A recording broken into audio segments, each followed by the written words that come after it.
Welcome to the Any Last Words pod. It's great to be here. My name is Keion, aka Almighty the DJ. I'm ready to fucking go today. I'm not even gonna lie to you right now. My name is Earl Lonnie Hooks, aka Young One with himself. Special thanks to everybody out there joining us on Soundcloud, Spotify, Apple, as well as YouTube. The God in me honors the God in each and every one of you. Keion, before I ask you shit, I need a round of applause. Trust me. Give me a round. Come on, man.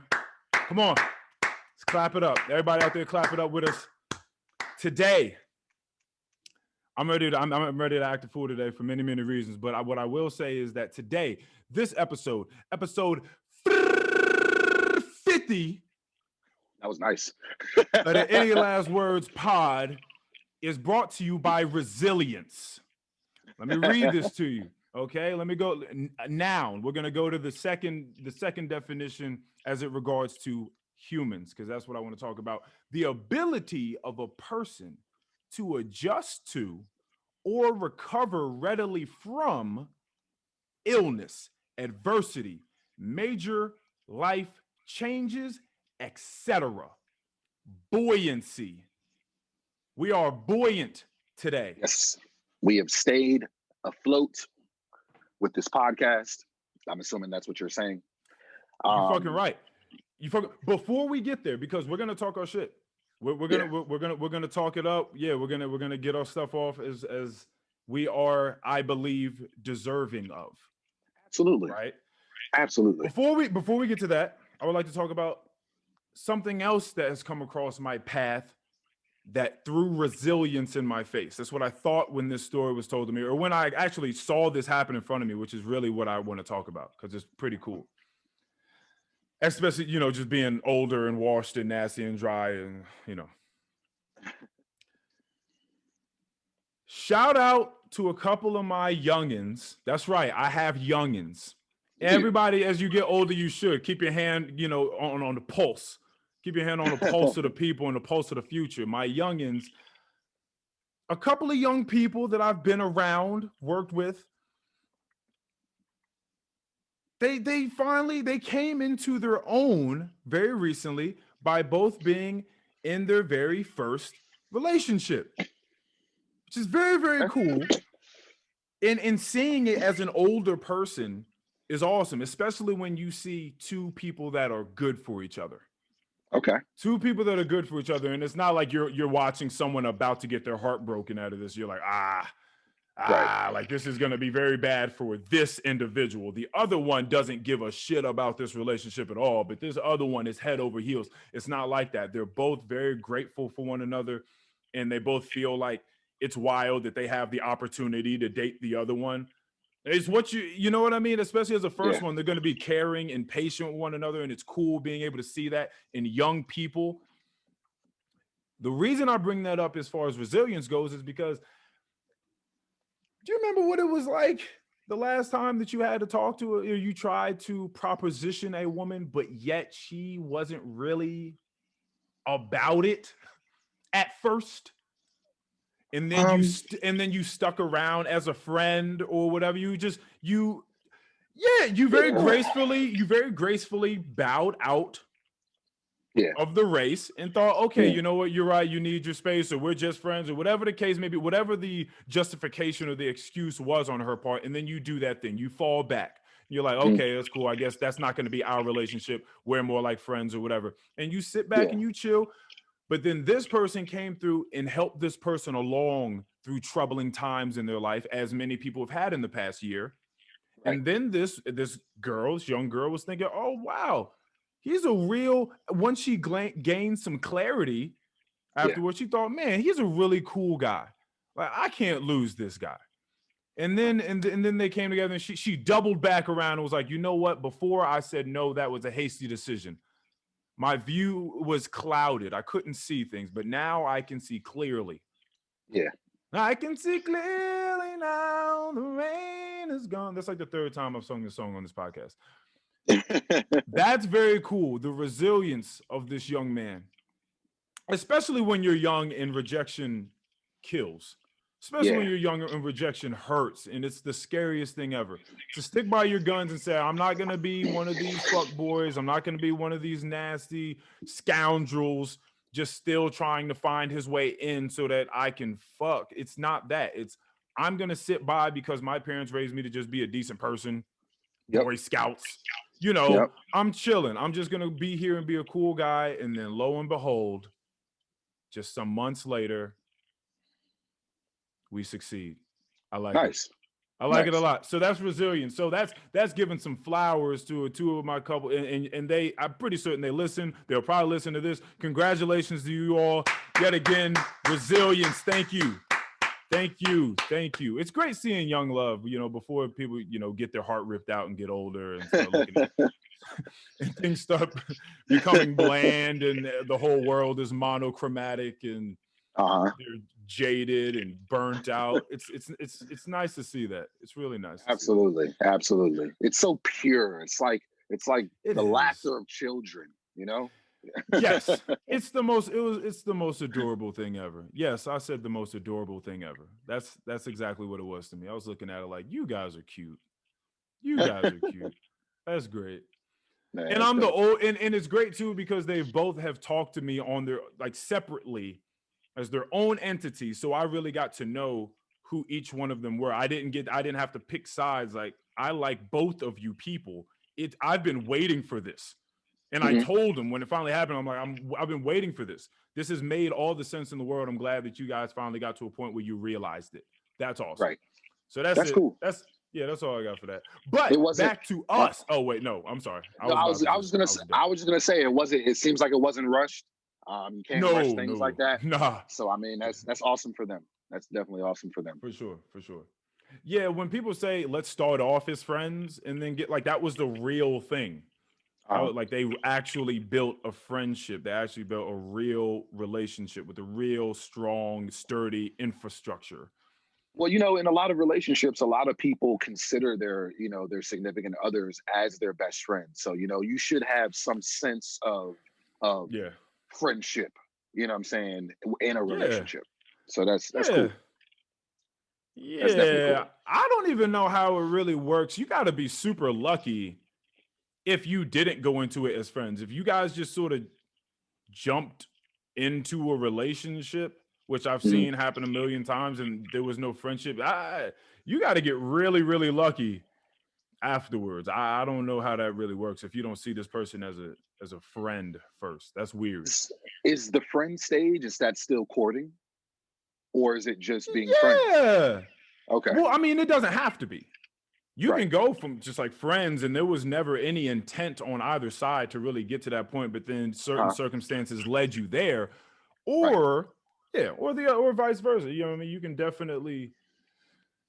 can definitely court someone and go through the dating stages and find yourselves. And before you label anything, we're a super monogamous, committed relationship, that sort of thing, you can find friendship. Yeah, I think that's super important first. Yeah.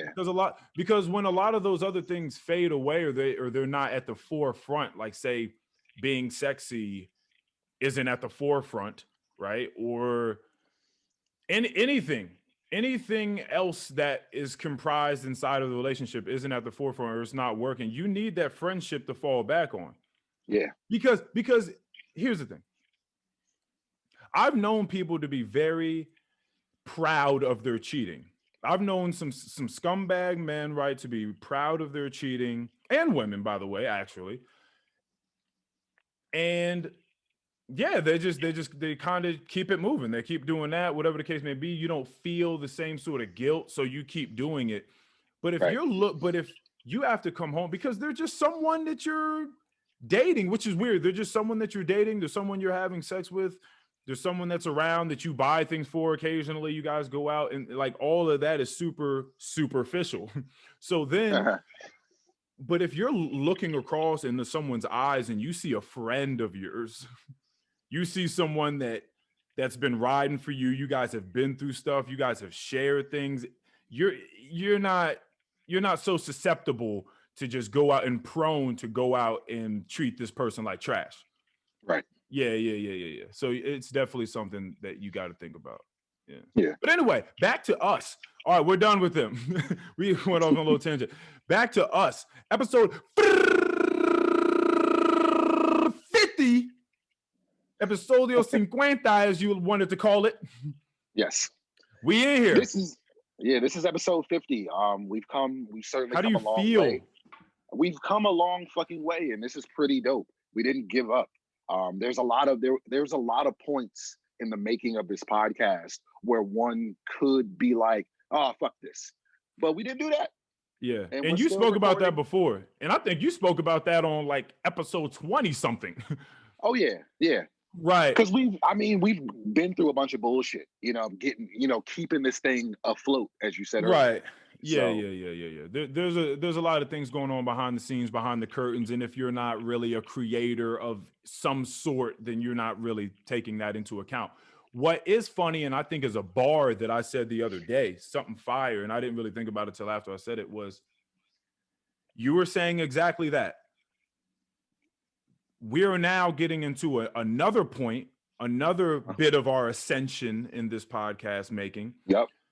Where it's an investment of time, it's an investment of effort, it's an investment of money, it's an investment in myriad ways. And you said, yeah, this is another one of those points where you could easily see someone of a lesser fortitude saying, like, no, I'm done. No, this is where I get off. And I told you that in my mind, when I hear that, because we've seen that before, we've seen people not be consistent, whether it's music, podcasting, whatever the case may be, not be consistent, or they give up, or they say that they're going to start one and never do. Just saying, it happens. So for me, what I hear is, this is the point in the ride. This is the point in the path, in the endeavor, in the adventure where I no longer believe in my capabilities to move forward successfully. That's what goes into my ears. I don't, because now there's a caveat to that. There are circumstances in which if you have a whole lot of responsibilities weighing on your shoulders, you don't have the money, you don't really have the time, like it's harder for certain people, I get it, to invest your time and your money into things in a time where you need every dollar for bills and other priorities, right?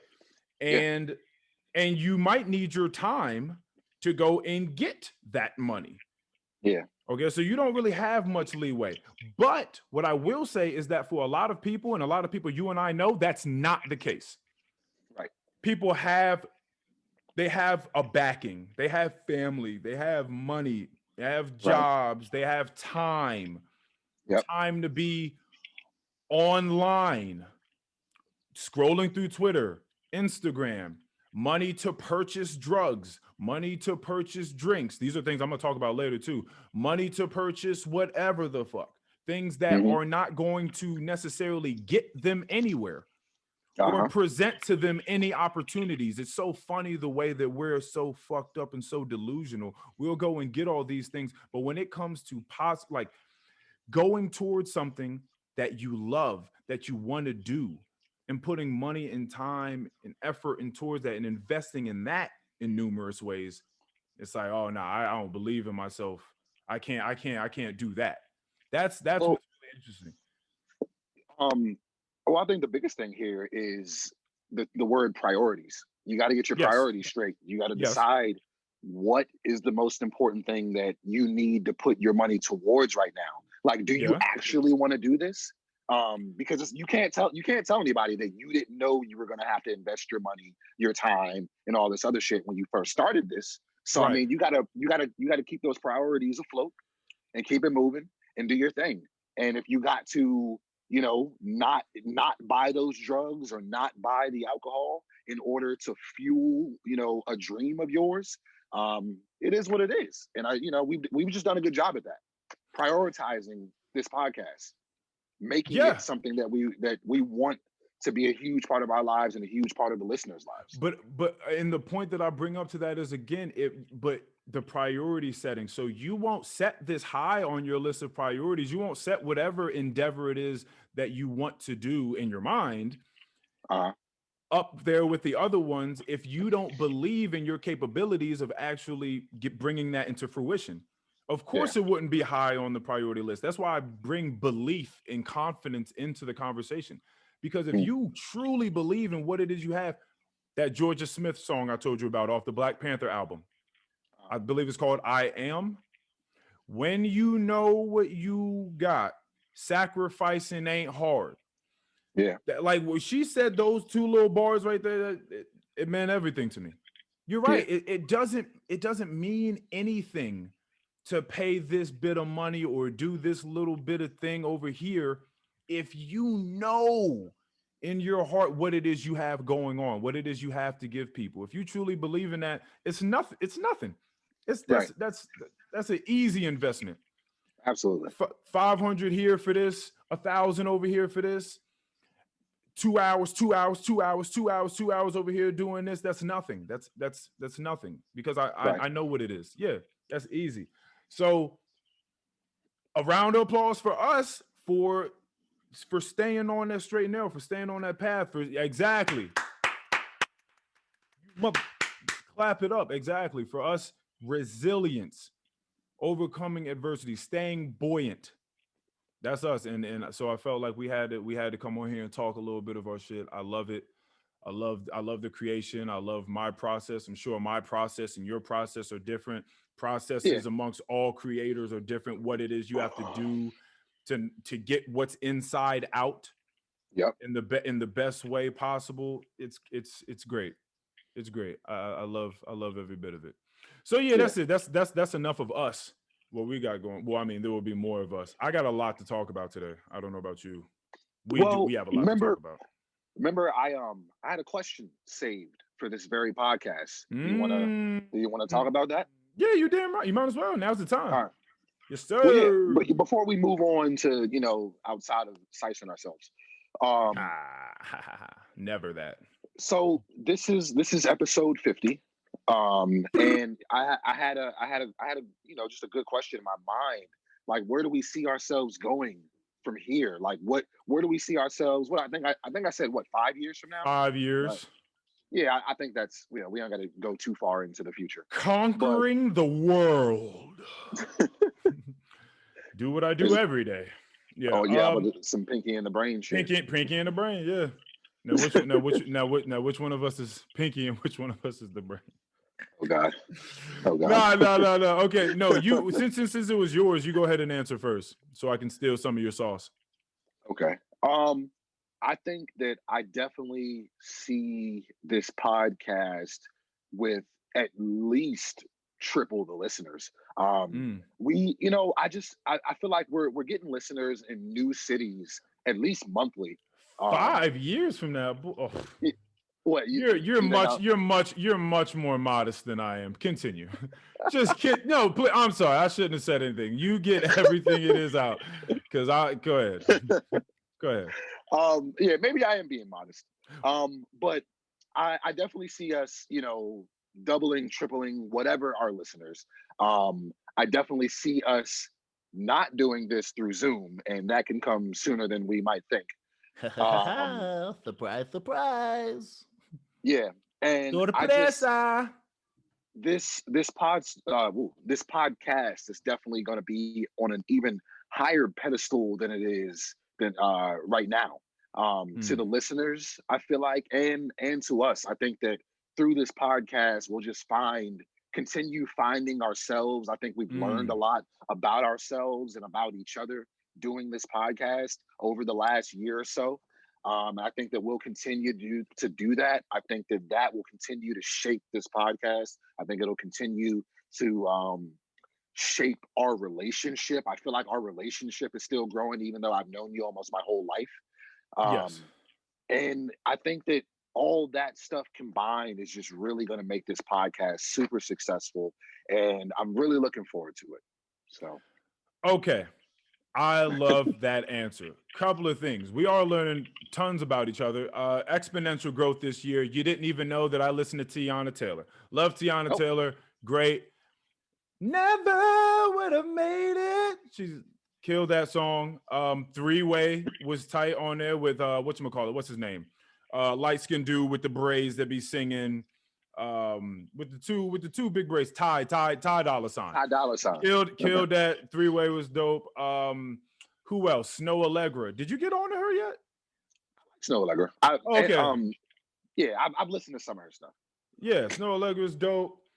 Situationship, Whoa, dope songs. Who else? Amy Winehouse. I don't know if you know. I think I told you I listen to her. Do you know that? Well, honestly, I can see you listening to her. Okay, Amy Winehouse, though. Yeah, just a couple more people, just in case you didn't know. Okay, my answer. When I thought about this watch, I didn't really think about it too much since you brought it up to me last time. But now that you're bringing it up again, I'm not so much thinking about the numbers as I'm thinking about everything else that you talked about, which is definitely because, I came into this for therapy. This is when like a year ago, I came to my family talking about, we should get into family therapy because everybody's fucked up and we all just in here laughing and smiling at each other. And then I got laughed out the room. They're like, what you want to go do therapy for? Oh, what you think they're going to tell you? It's a scam. It's a sham. It's a blah, blah, blah, blah. I was like, okay, that's fine. I guess I'll just go do a podcast. With my best friend, and I'll just let out all my pain and suffering there for everyone to listen to. So that's one, to continue to just get what's inside out, like I said before, to continue to create, to continue to learn, because us coming back here every week, we're thinking about these meaningful questions. We're reading a lot more information. We're paying attention. At least I am paying attention to so much more in life. Mm-hmm. So I look at this as just a documentation of our growth over time. I've told you this a million times, how cool it is that we have our conversations. How many, stop playing. Anybody that's listening right now, you would love to have conversations between you and your best friend documented for the last year. It's cool whether you're going to put it out or not. Whether you're gonna put it out or not, whether it's for therapy, whether you're trying to monetize, whatever the case may be, just to have that documentation for us to be able to go back years from now and be like, let's listen to these conversations we were having back there. Let's listen to some of the things that were shaping us into the men that we are today. It's wild documentation, and it's very, very interesting. So I'm into that aspect of it. I definitely feel like, just simply because people listen, you're right. We are going to mean something to people. We already do in different capacities. People have hit us up. These people I was just talking about, my youngins that got together, they listen. They've came to me with very many questions and different things, whether it was about the meditation or it was about, because neither one of these people are Black, by the way. So it came to me about the meditation. It came to me about some of the Black perspectives or insight that we've given that has opened their eyes to certain things. Like, that means something. That's cool. Yeah, we like to get our jokes off and all that, but we're also spitting some real stuff. Yeah. So I love the balance of that. I'm just excited to see the evolution of it. But from where it was a year ago, what we were doing, how we were recording, how we were, where we were deriving content from, whatever the case may be, and how we decided to then in turn deliver the content was just different. Anybody that's listened to the older ones or been listening the entire time, they've been on the journey. They know what it is. They know what time it is. They know the vibes. It's been very different. Crazy leaps and bounds, wild. Yeah. So I'm just excited to see more of that. I'm not necessarily putting expectations on the listeners and the viewers, but I already know what that is. I already know what that's gonna do. So I already know what that's gonna do. Georgia Smith told me. Yeah. I know what it is. It ain't nothing to sacrifice. It's nothing to sacrifice. So yeah, that's how I feel about that. Nothing too crazy. I'm not gonna continue to like wildly size us up and flexing and gas each other up. I'm off that. I'm good. I'm just gonna. I'll return to humble for a second. So what you got first? Oh my God, what do I got first? Okay, well, before we get anything serious, because I got some serious stuff, and then I got some kind of whatever stuff. One of the whatever things, but it's not really a whatever thing, is the other day I was in my room, I was getting ready to go to the gym, and I was charging my headphones, my black web headphones, my wireless headphones. And then I thought, oh man, I got to get to the gym nowish. I need to get there quickly. Oh, well, what happens if my headphones, because it's the worst thing. Anybody that exercises, by the way, everyone shares the same sentiment. Nobody want to go to the gym without headphones. Period. Now, there's no gym that's playing good. I don't know what gym that is if they're playing good music. I've been to gyms and they're playing Justin Bieber, Katy Perry, Adele, stuff that you would never, ever want to work out to. Nobody wants to work out to fireworks, right? Nobody wants to work out to Rumor Has It. Nobody wants to work out to What Do You Mean? Like, nobody wants to listen to any of that shit. Demi Lovato, Selena Gomez. Nobody wants to work out to those things. So, by the way, if you haven't listened to the ALW workout playlist, you can go to our Instagram at ALW Pod, click the highlight that says workout or push or whatever fuck it is. I named it, and then go work out. You got some let the bodies hit the flow, let the bodies hit the flow. I had to put that on there. Down with the sickness. Yeah, you got animals on there. Yeah, it's a good one. But anywho, I thought, well, if these don't charge in time, that's all right. I got some other headphones in the car. That'll be fine. Wait, those headphones have wires on them. Oh shit. Right? Oh shit. So that was a real moment for me. I was like, wait a second. I'm not willing to put on headphones with wires on them. Yes. And that's the point I'm getting to. Not to go to the gym, I'm not. Like, maybe if I'm taking a walk around the neighborhood, I can do that. But to go to the gym and the exercises I'm thinking about doing now, and I'm thinking about how in the world were we doing this with wire headphones? Trying to bat them out the way. I'm thinking about trying to get on the bench press and then having to put the phone on the floor next to me, but then I can't move too much or else the earphone gonna pop out. Right? I'm thinking about me trying to do these box jump squats that I do. I can't have my phone in my pocket while I'm trying to do box jumps for any reason. The phone slip out of my shorts, go flying across. Now I got to buy a new phone because the phone don't explode it into 10,000 shards of itself. There's mad things that you can't do.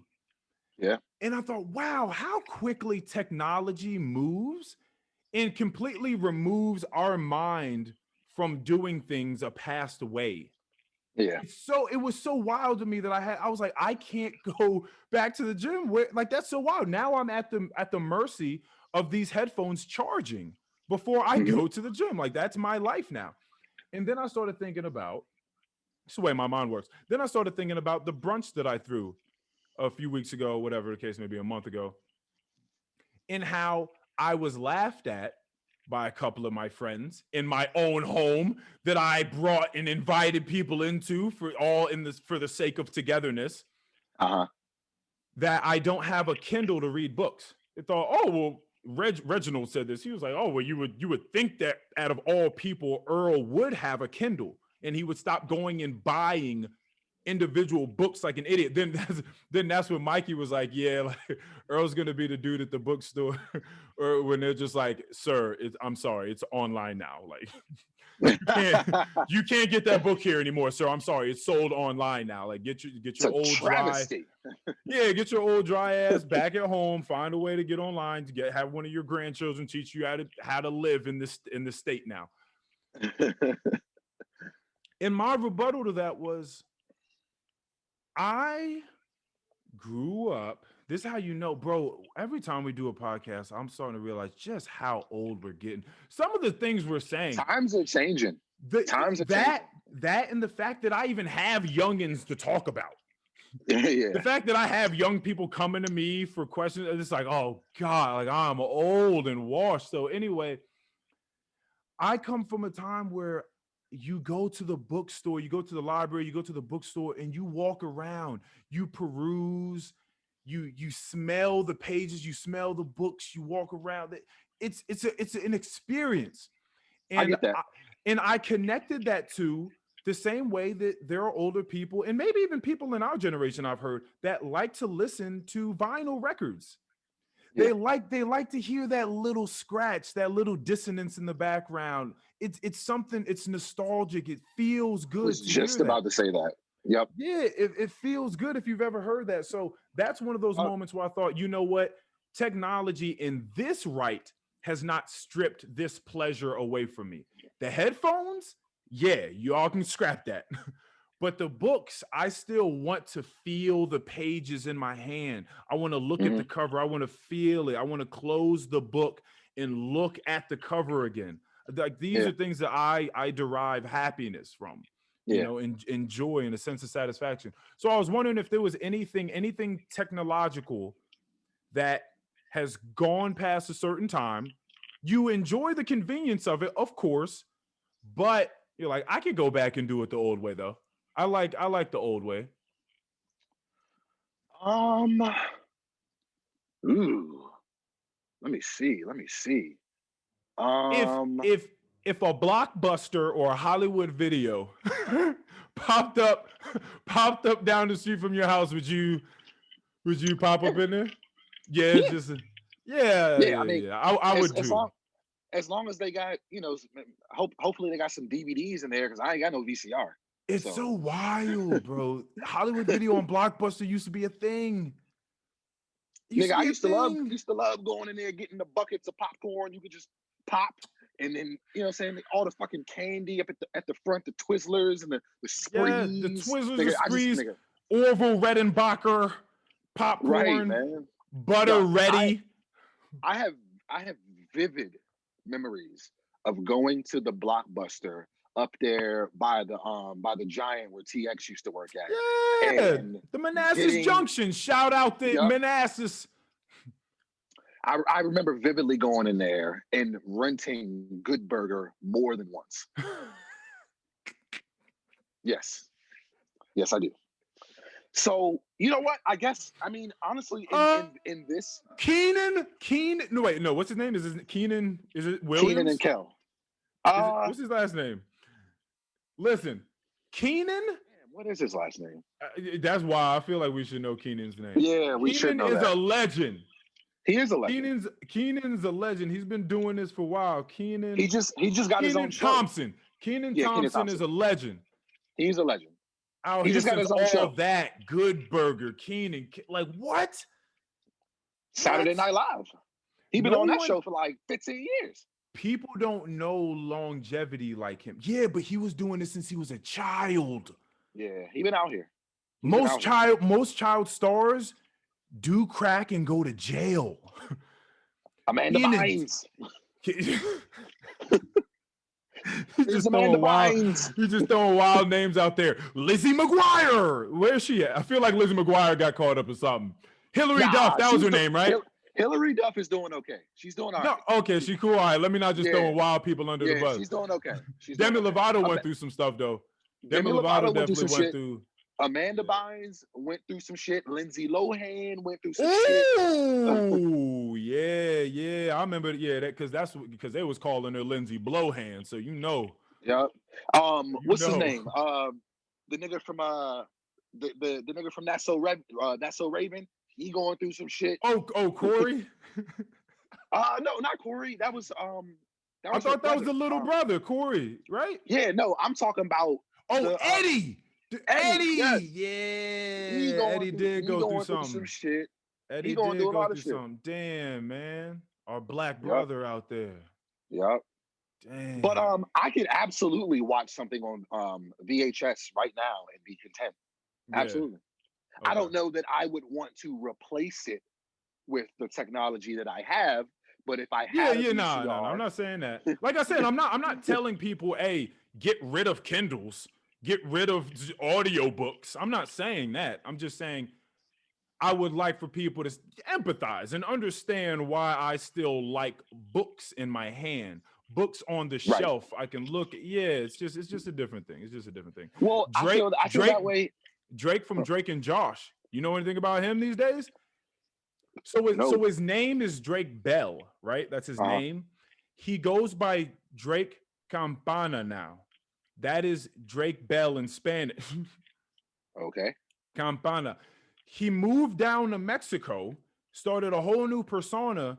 He's playing guitar and singing in Spanish now. Like he's like a whole different dude. You gotta look up Drake from Drake and Josh these days. It's great, and he's good. Okay. Yeah. Wow.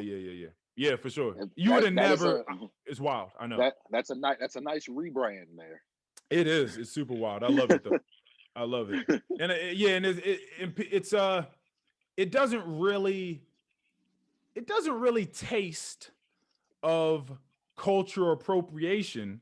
I was having those thoughts. Because supposedly Mexico has brought him in and cared for him. He knows Spanish for real.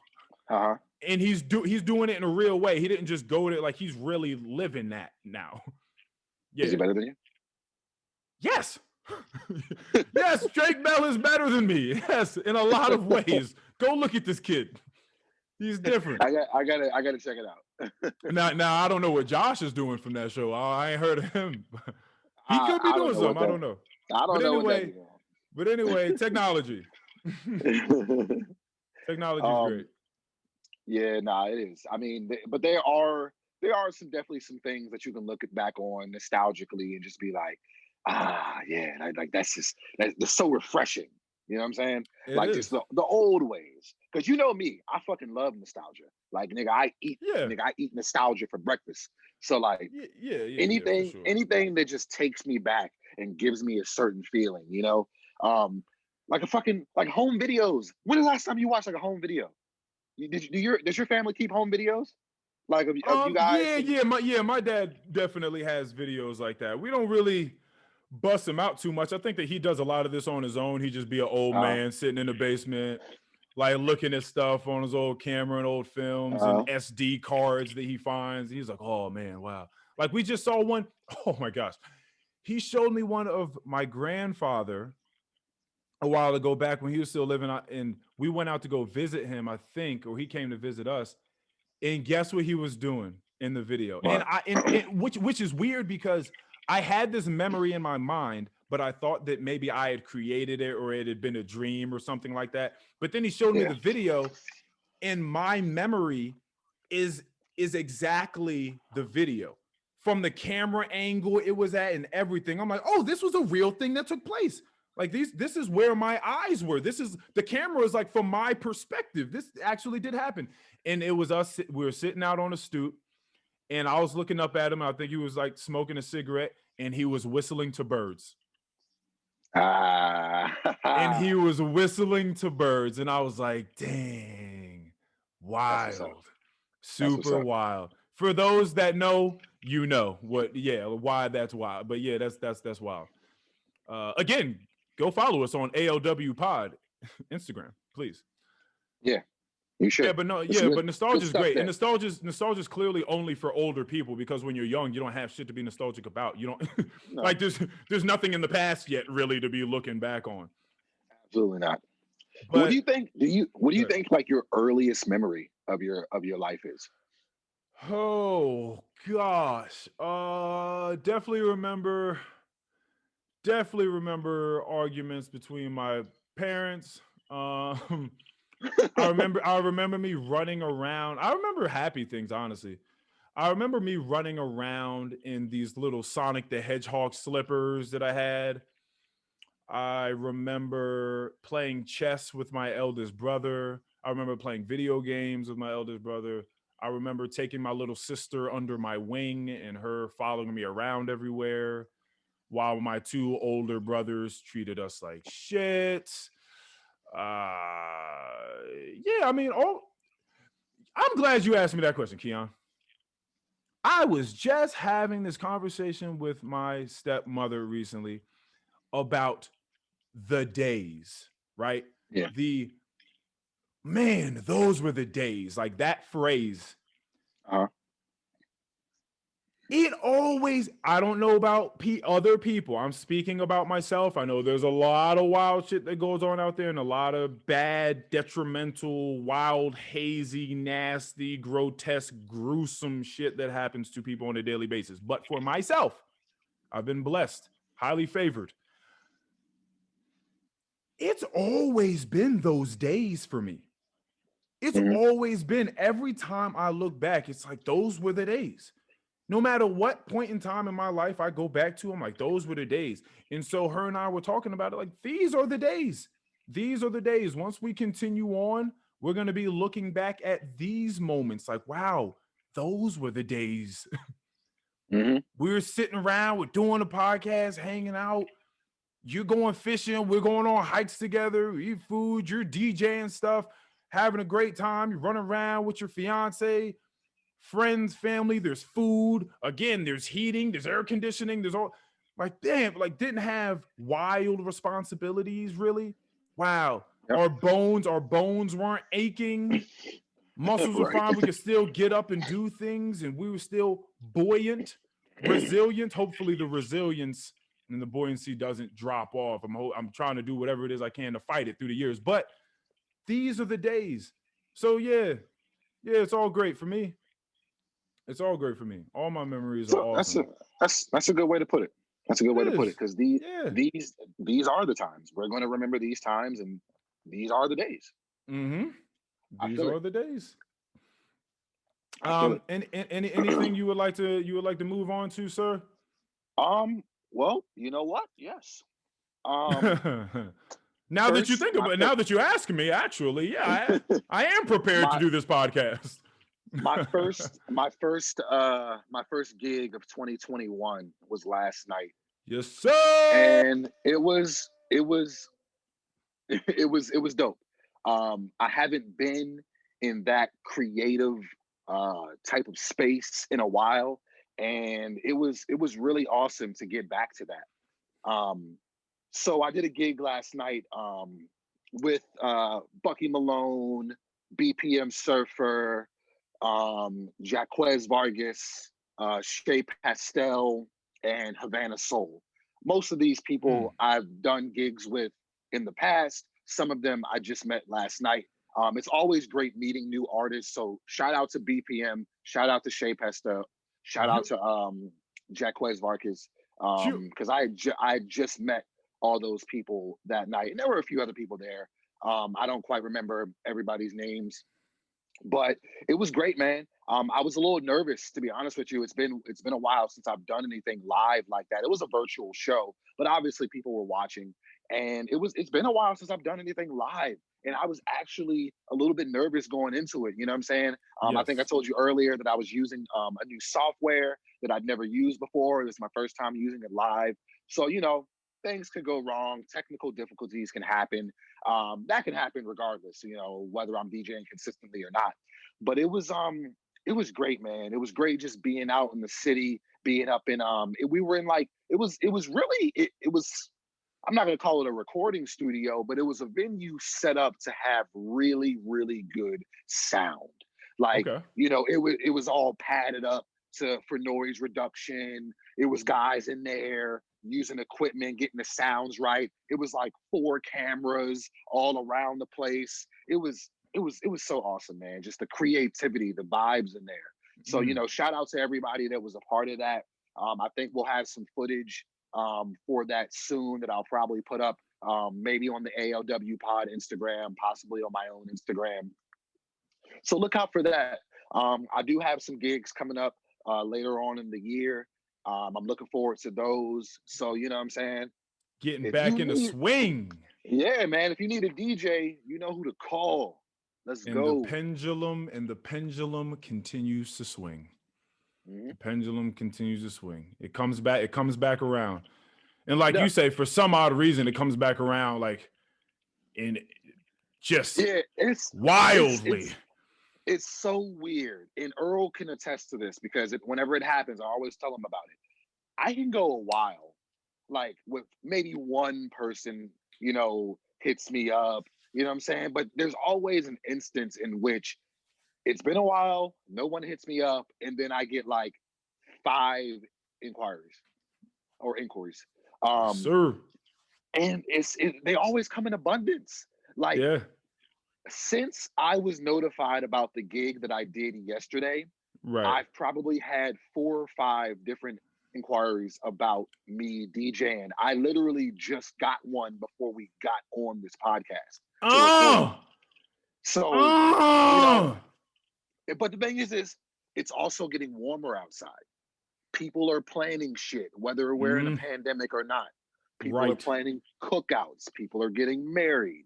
Things of that sort are happening. People are done with this pandemic. I'm letting you know that right now. So, I feel like the gigs are going to start to turn up as the weather gets warmer, and I'm looking forward to it. I'm looking forward to the experience. I'm looking forward to how fun everything is. I'm looking forward to the guap, the moolah. 1000%. There's mad money to be made out here for everyone. Yeah, there's mad money to be made. You just gotta find your thing. You know what I'm saying? Like me and Earl, we have this podcast. We're not making money off of it right now, but that's not really what it's about right now. Because we're very much still in the building stages of this podcast. Whether you guys think that we're super awesome or not, we're still building this shit and we're still getting better. As soon as you said that, I just was in the mind of somebody listening. It's like, I don't really think you're that awesome, nigga. I'm be honest with you.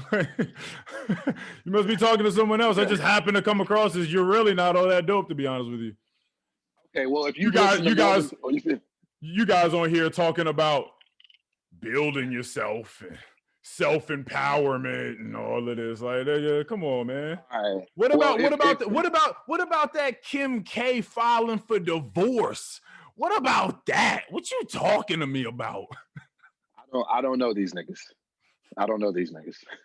You don't want to have a 40-minute segment on if Kim Kardashian and Kanye are gonna patch things up, or if they're gonna split? Like, we don't. Oh, okay. I don't care. I don't care about that. I was just asking. I was just giving you the opportunity. I'm your co-host. I was giving you the opportunity just in case you thought that I didn't want to talk about something that is very important to you. Matter of fact, speaking of, nigga, are you happy? You didn't think that I wanted to talk about that. You didn't think that I wanted to talk about that. Talk to me about how happy you were, because I'm sure you've been waiting for 6 years now for Bobby Shmurda to come home. Tell me how happy you were when Bobby. Tell me what you felt like inside when you heard that Bobby Shmurda was being released early. I thought that's good for him, because who wants to be in jail? That's good for him. That's really good for him. I hope he gets out and makes some more good music. Talk about that. Talk about how excited, how long and fervently you've been waiting. I don't know what you want me to say. I'm not sure. I was just giving you another. Okay. I'm not sure why you asked me that. I don't know. Okay. All right. I didn't know. I don't know. I'm unsure why you got hyped and thought that was something that I've been waiting on for 7 years. I don't know. I saw through the social media sphere that this has been long awaited for a lot of people. I thought that maybe you, being a huge lover of rap, hip hop as you are, and of the black man and the advancement of the black man, that you would want to see your brother come home. That's all. I'm glad that he's out. I hope he makes more good music. Yeah, I know. I got nothing. I'm fucking around. I got nothing on that. I really don't. I don't care. Like, it's great. I liked Hot Nigga. I liked Bobby Bitch. I liked Computers. If you're telling me that you liked anything more than that, you're a liar, because his catalog ain't even like that. But yeah, no, I mean, that's great. He should stop doing crimes, though, for sure. He's got a great following. He should stay out of trouble. He should do that. Yeah, he should absolutely do that. Yeah, like this is his time to build. He should stay out of trouble. Bobby Shmurda. Jeez Louise. Okay, something serious I want to talk about. Were you done with your gig and all that? I didn't know. I don't want to step on your creation. Okay, hold on a second. We got to talk about Malcolm X. We got to talk about this, because there have been some developments in this story that are interesting to me. and we haven't spoken about the developments yet. So I had to bring this back around. So let's do this together. Let's talk to the people about what's going on.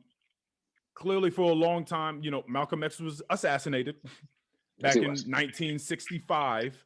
If my research is correct, my memory serves me correctly. And the people that were convicted and going to jail for many, many years were of the Nation of Islam, right? That's what people assume. These are the people that conspired to kill him.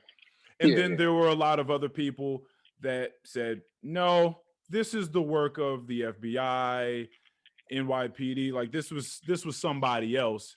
All the alphabets. All the alphabets. And these other people had to take the fall for it because that's what the FBI and the police do, right? Mm-hmm. Lo and behold, many, many years later, I believe this was just a couple weeks ago, an NYPD or ex-NYPD officer, Raymond, what is this guy's name? Raymond something, came out with a letter that he gave to his cousin, Reggie. Raymond Wood gave a letter to his cousin, Reggie Wood, or allegedly gave a letter to Reggie Wood, his cousin, many, many, many, many years ago, as well as went and lived with this man many, many years ago and told him it was the FBI and indeed the NYPD that conspired to get this man killed. Right. I, being Raymond, was a undercover police officer, and a lot of my job was to go undercover and discredit and dismantle Black civil rights organizations. That's what we were supposed to do as the NYPD, FBI. We're trying to discredit them, get them out of here, make them look like wild heathens running in the street, just committing wild acts of violence, not really having anything substantial behind what it is they're doing, no real motive, no justification for their motive, just wild. Mm-hmm. And so the story goes that Raymond Woods was coerced into doing this job. Meaning it's not something he really wanted to do, but if he said anything about it, he was going to meet the same fate or something along the lines, right? So there was going to be a bombing of the Statue of Liberty and I think a couple of other monuments. Mm-hmm. They said through this letter that Raymond is now surfaced through his cousin Reggie. And the reason why this has surfaced now is because Raymond told Reggie, hey, do not allow this letter to surface until I have died. He has just recently died. So now this is surfaced. It's all very interesting facts. These are all right. Yeah, interesting. Well, but the thing is that Raymond had cancer. He knew he was dying, right? And so he went to go live with his cousin Reggie for a little while afterwards. Or so that's what Reggie said. It gets weird. So supposedly the entire plan to explode the Statue of Liberty was plans of the FBI, and they planted that seed, told him to go put this information into the civil rights organizations so that it could get done. Then upon making the plan and putting bombs in place and all of this, they were promptly arrested. Mm-hmm. The two gentlemen that were arrested for that crime or that future crime were two of Malcolm X's security guards, like his main security guards that were going to be overseeing his security at his speech at the Autobahn in 1965, a couple of days afterwards. Mm-hmm. Now they're arrested. That's the head of his security. Right. And then comes that night, and then he is assassinated. Yep. It gets weird. So this is what Reggie says is the case. They have a letter. It's written supposedly by this guy, Raymond. There's a signature there. He says this was a dastardly thing. I clearly hindered the advancement of my own people by being a part of this assassination. But I didn't want to say anything lest myself and my family be harmed in any way, shape, or form. Yeah.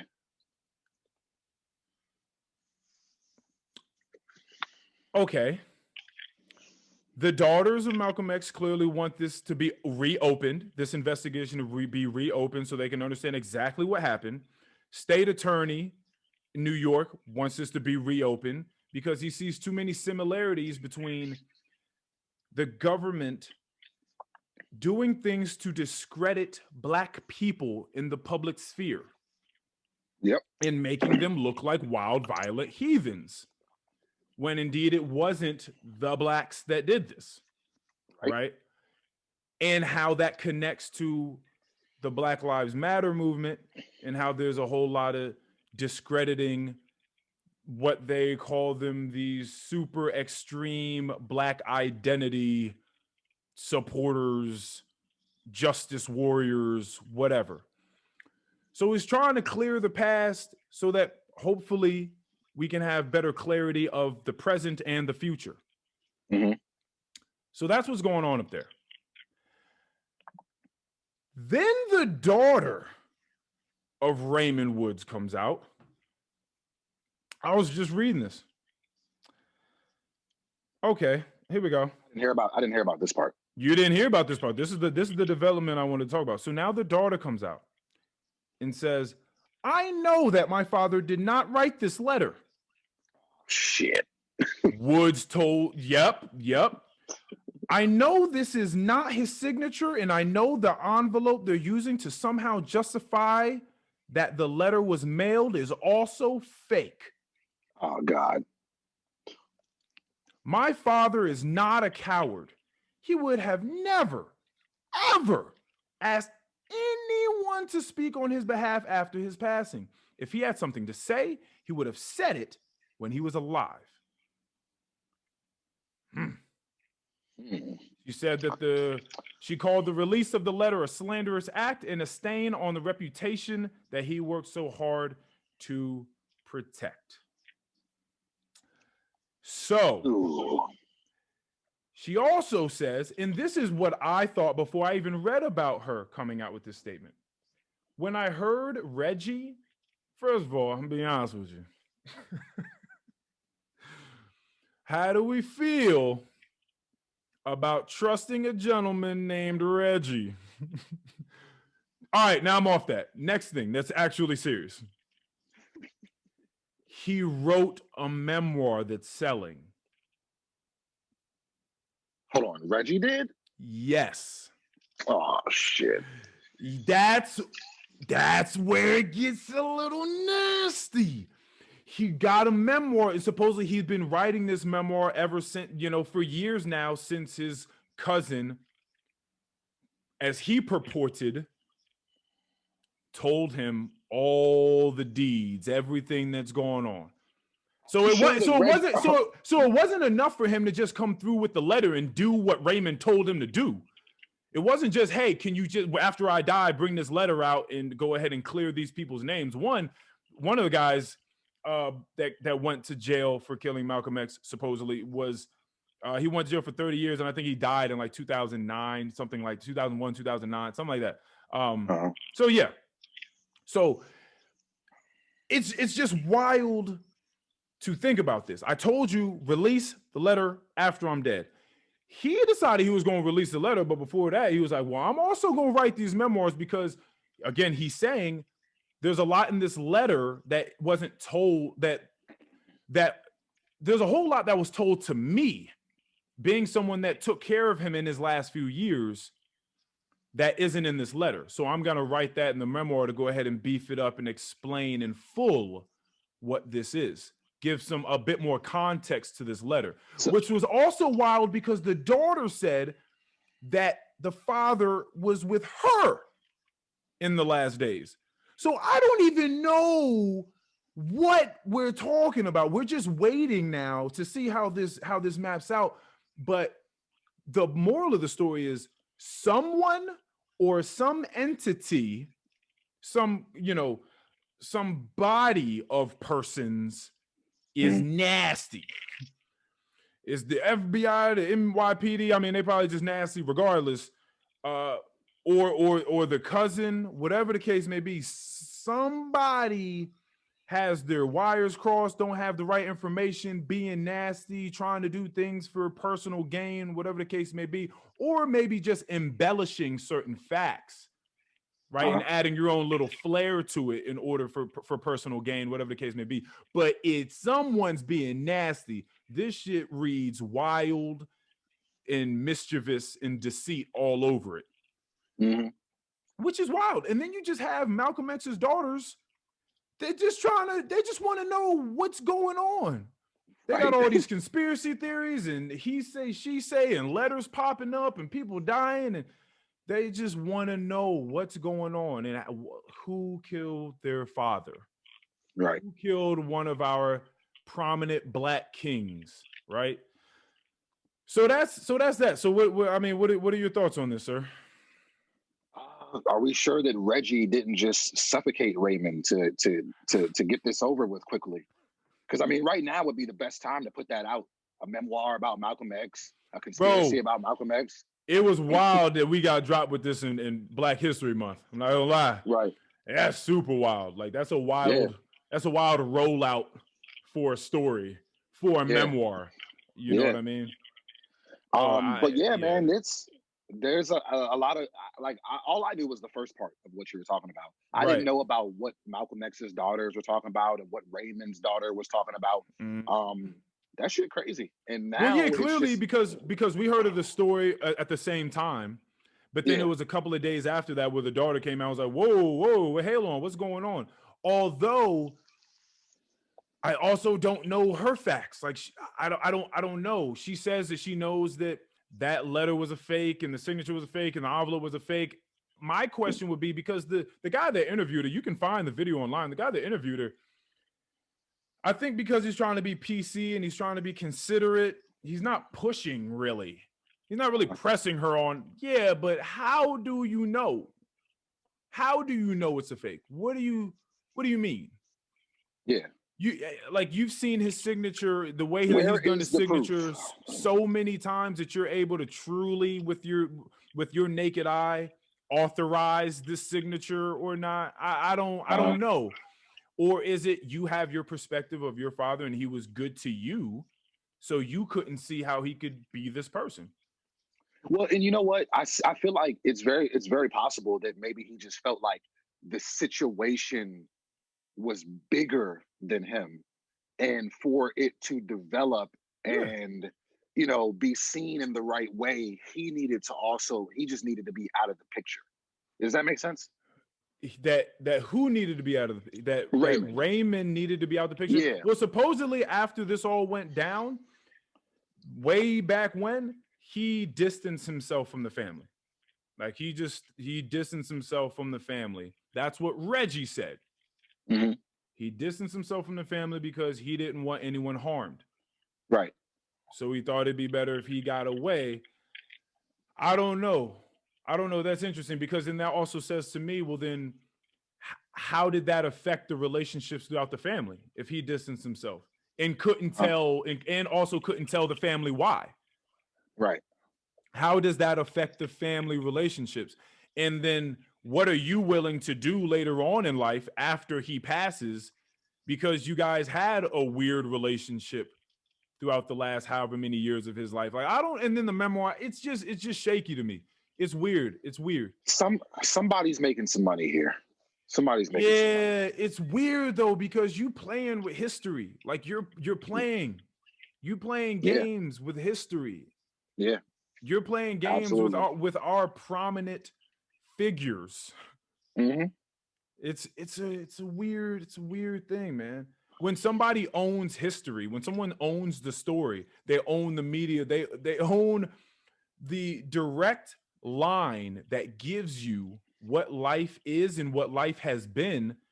You control it. You can bend and manipulate the history. Like that's wild, and we've seen this play out a million times. But it's nasty. It's nasty business. I will say that.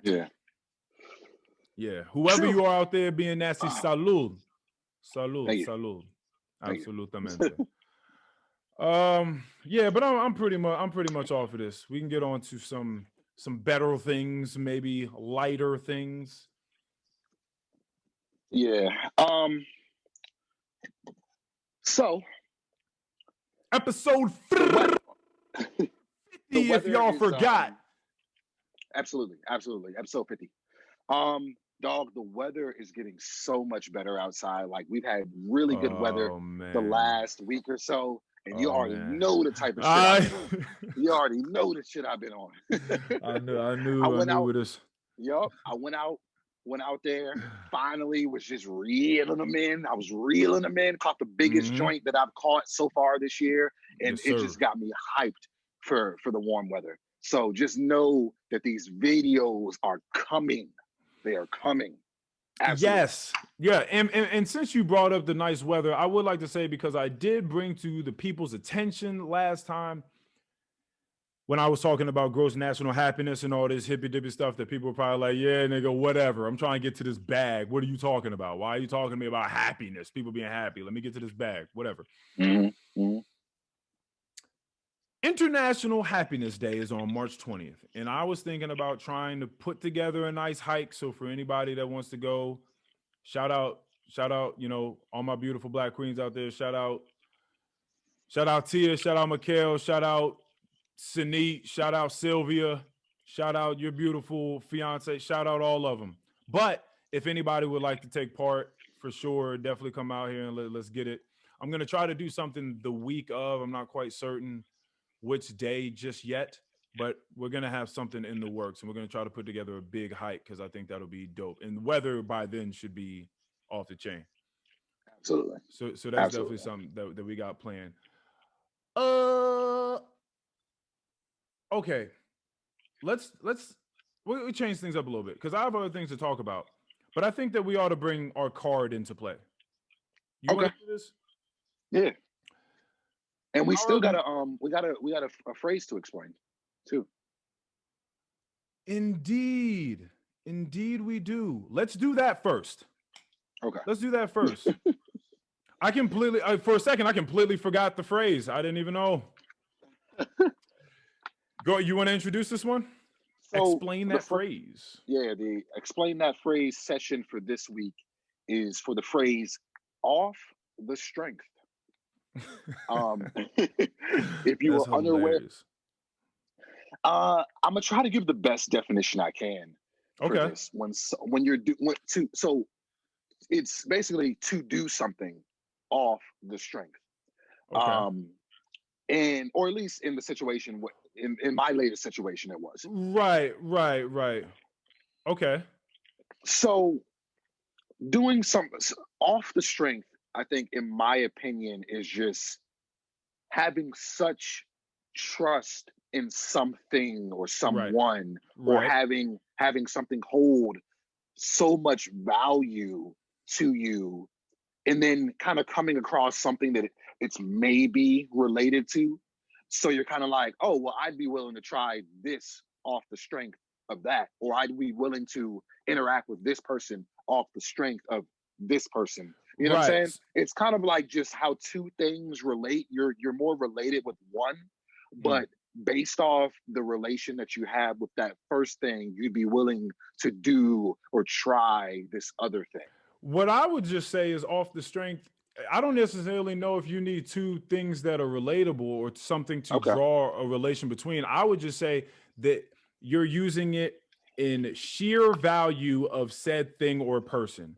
So if you were trying to bag a chick, if you went out and you were trying to bag a chick, I could easily say to you, oh, her? Oh, do you think that you're about to bag her strictly off the strength of you? You know, and that would be implying, oh, do you not think that you need money or status or something else that's really going to just, like, you think that it's just going to be off the strength of your character, off the strength of your qualities as a person, just off the strength is just the sheer value of said thing or person in itself, in and of itself, not to me related to anything else. If there's anything else tacked on to it, then it's no longer on the strength of that. It's on the strengths of that thing in addition to these other qualifiers on top of it. So to say, oh, I'm willing to do this just off the strength of this, or I like this person off the strength of them alone, that's more so the way that I see it being used. Well, let me tell you my story here then, and you can tell me if I used it correctly. Let's do it. So there's a it's not a crazy story. There's a seasoning that I use that I really like to use in this in my crib. It's a Creole type of seasoning, and it comes in different variations of heat. There's a regular, there's a bold, and there's a spicy. I typically use the regular. I'm not really a spicy person. I don't really do spicy foods. Every here and there, just depends on what it is. I'll give it a shot. So I was out of the non-spicy version of this, but we did have the bold version. And I'm sitting here, I'm like, damn, do I want to use this? Do I really want to like burn my mouth? Like, do I want to use this? And I was just thinking like, you know what? I'm gonna give it a shot just off the strength of the one that I do like. You know what I'm saying? The one that isn't spicy. You know what I'm saying? So I've put such value and trust into this particular seasoning that I'm going to try the hot version, even though I don't really like hot shit. Yes. No, yeah, I like that because again, you're finding the value of that seasoning, of the name behind the seasoning, and you're like, I like it off the strength of this name. This name has not let me down. I'm gonna try it off the strength of that alone. It's like a lot of people that buy Nike shoes or whatever the case may be, something that they've always been doing. It's like, well, I'm just gonna go with this off the strength of the name. Like this other shoe could be good, this other whatever could be good, but I'm gonna go with it off the strength of the name alone because that name says a lot to me. Okay, so yeah, I definitely wouldn't say like that seems applicable. Your instance sounds applicable. So for me, I'm going to talk about a time when I'm going to share a story about a time when I felt like, you know what? I got two stories. I got a story about myself that I would like to talk about. I got a story about a friend that I just recently heard about. And I got to ask your opinion on this. And I'm glad that I just thought about this. It's so wild that these things just came back up to me too when I even forgot the fact that we were even going to do this segment. Anywho, my friend comes up to me the other day. This is such a rough position to be into. It just sucks. There's nothing you can do but put your hands up and say, life kind of got me on this one. He's hanging out with his girlfriend at the crib. Everything is fine and dandy as usual. Young lovebirds. She leaves the house. Everything seemingly great. She sends a text message. Text message reads, "Do you think that your roommates would tell me if you cheated on me?" Woo! Wild question for your significant other to ask you. Okay, there's something behind this clearly. It doesn't just come out of nowhere. He said, to be honest, I hope so. I hope that they would, because I'm not about the fuck shit. I would hope that I'm hanging out with people that aren't about the fuck shit. And and I wouldn't even care because that's not even going to happen. I feel so good and so secure about who I am and the way I've been going about this relationship that it don't even matter. Yeah, sure, they probably would. I don't know. Even though I feel like that's bullshit because they still need your rent money. Like they're not about to ruin that relationship with the roommate over the person that they just met coming in there. I don't know about that. I don't know if their moral high ground is really like that. You've been taking ethics. I don't know if I don't really know if ethically they're gonna fall over there anyway. She said, well, I ask because I found this necklace behind your bed. And it says... This really happened. Yes, this is a real story. Okay. This is a real story. This was maybe 2 days ago. Okay. And the necklace says Jacqueline on it. So who the fuck is Jacqueline? Sheesh. This boy looked me in my eyes and was like, Earl, I don't know who the fuck Jacqueline is. I don't know who she is. He took it so far. He started steaming out of his ears. He was so confused.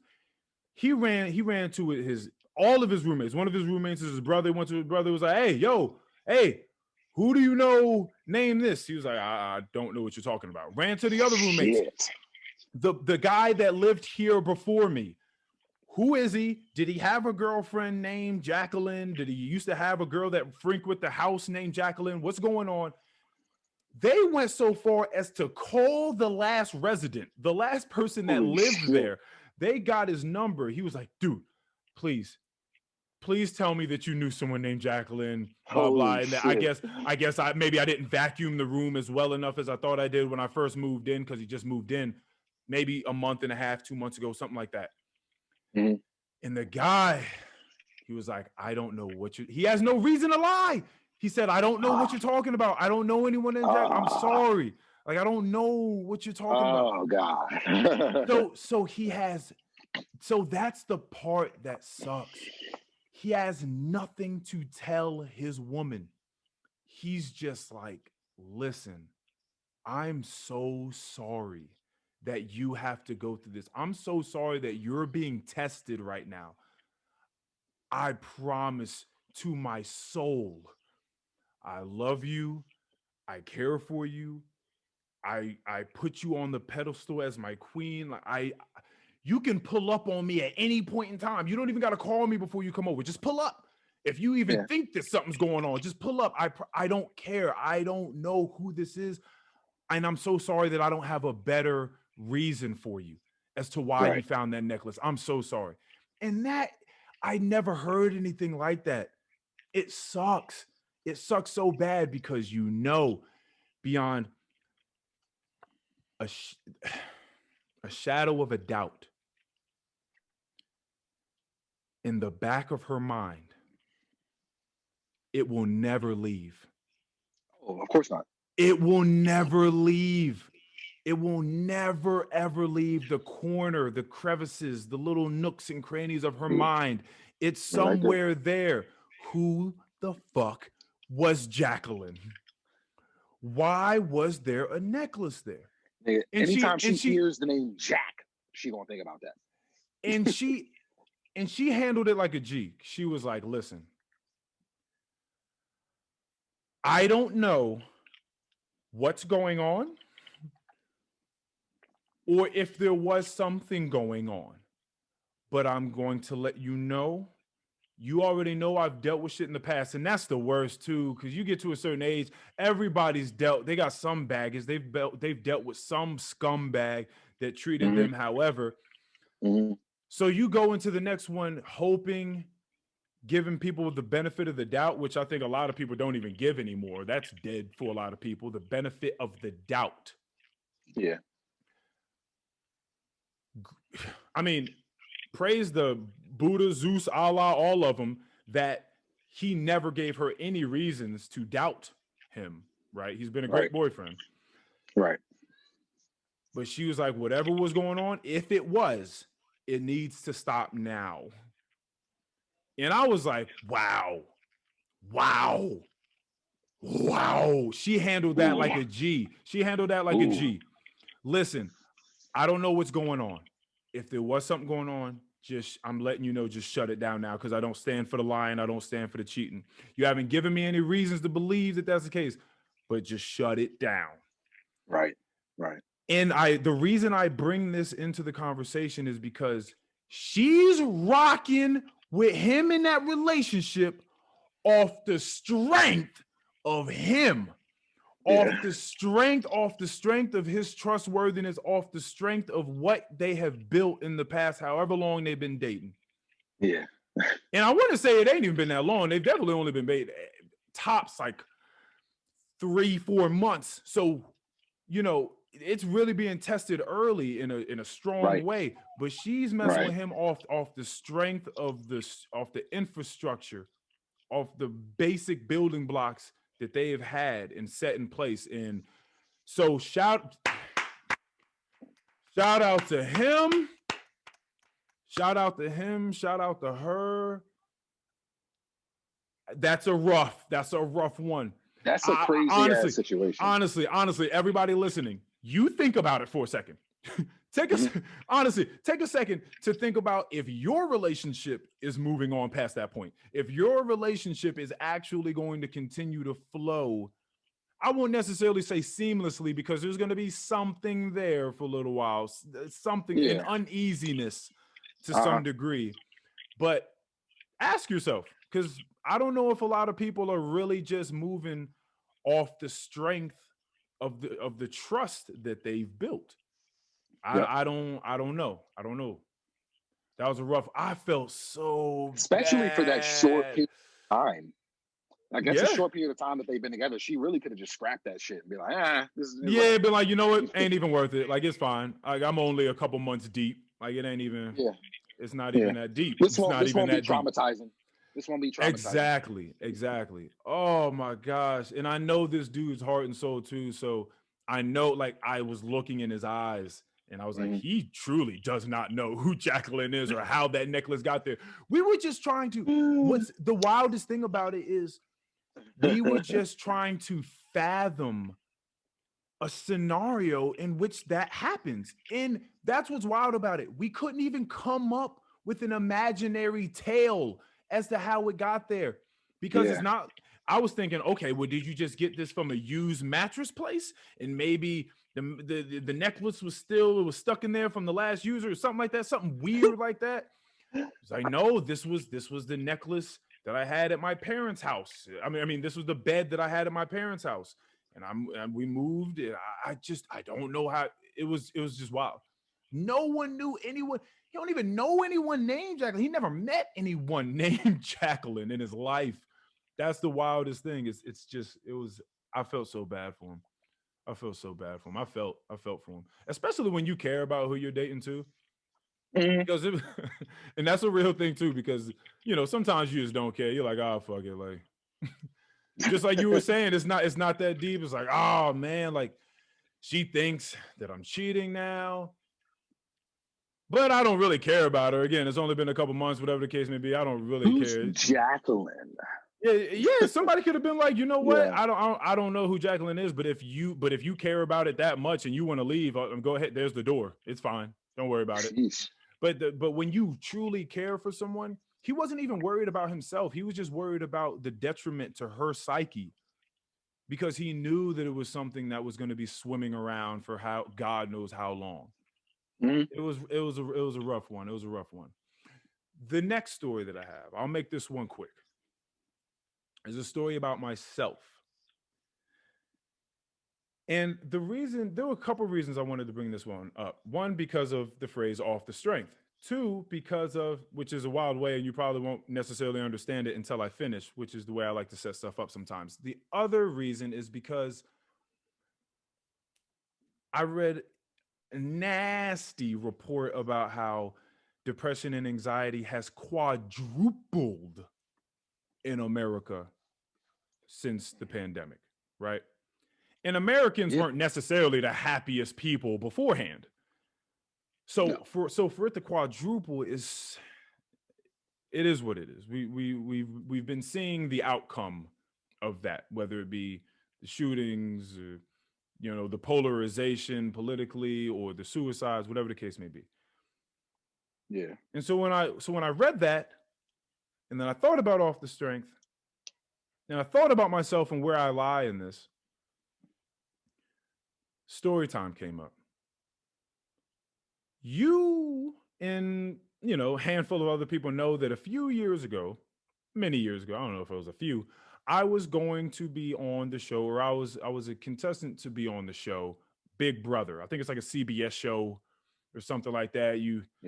I didn't even really watch the show before. I watched one season. It was like 20 seasons at the time. I watched the show with my little sister for one season because she liked the show a lot. She was like, Earl, you got to watch the show. It's great. It's one of those shows everybody's living in the same house. Except this one, you're cut off from people, society, technology for the most part, I believe.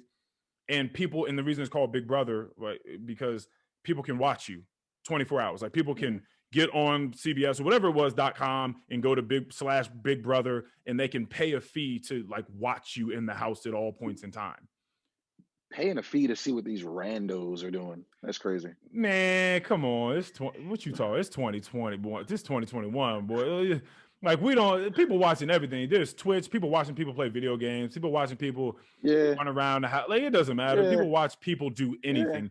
People are listening to you and I talk about. See, but see, nothing about this is like staged. That is still a reality show. Mm-hmm. You know what I'm saying? So it's different to me. It's a little different. Yeah, I mean, there's certain parts. I mean, clearly it's on TV. It's like nationwide syndicated show. The producers are in their ears. They're in their ears. Yeah, I'm sure that they're trying to get some stuff out to people for sure, of course, because you need ratings. Julie, just call him a nigger. Just call him a nigger. Yeah, hey, right. Yeah. That's crazy. Yeah, like that's crazy that not being problematic is a turnoff for TV producers. Like, wait, so you're telling me you're not gonna start any fights in the house? Oh, well then we can't have you on there. So the very first step, because she was like, Earl, you got to go on the show. Like, you should totally like send in a video or whatever and try to get on the show. And I was like, you know what? Like, why not? Like, I'll send it in. Ain't nobody going to say anything back to me. Like, I'll just, it don't matter. Like, it don't matter. Right. So I think the first step was you make a 2-3 minute video or something really, really short. And within that amount of time, you have to convince them why you need to be on the show, why you're special, why you're unique, why people would be invested in you, right? Because you want people to invest in the show. So you need to invest in the characters, right? We are the product. I think I spoke some Spanish. I played guitar. I talked about just a bunch of different eclectic things that I'm into, whatever. I was myself. You were the perfect Negro for that show. Absolutely. Because it's only going to be one of y'all.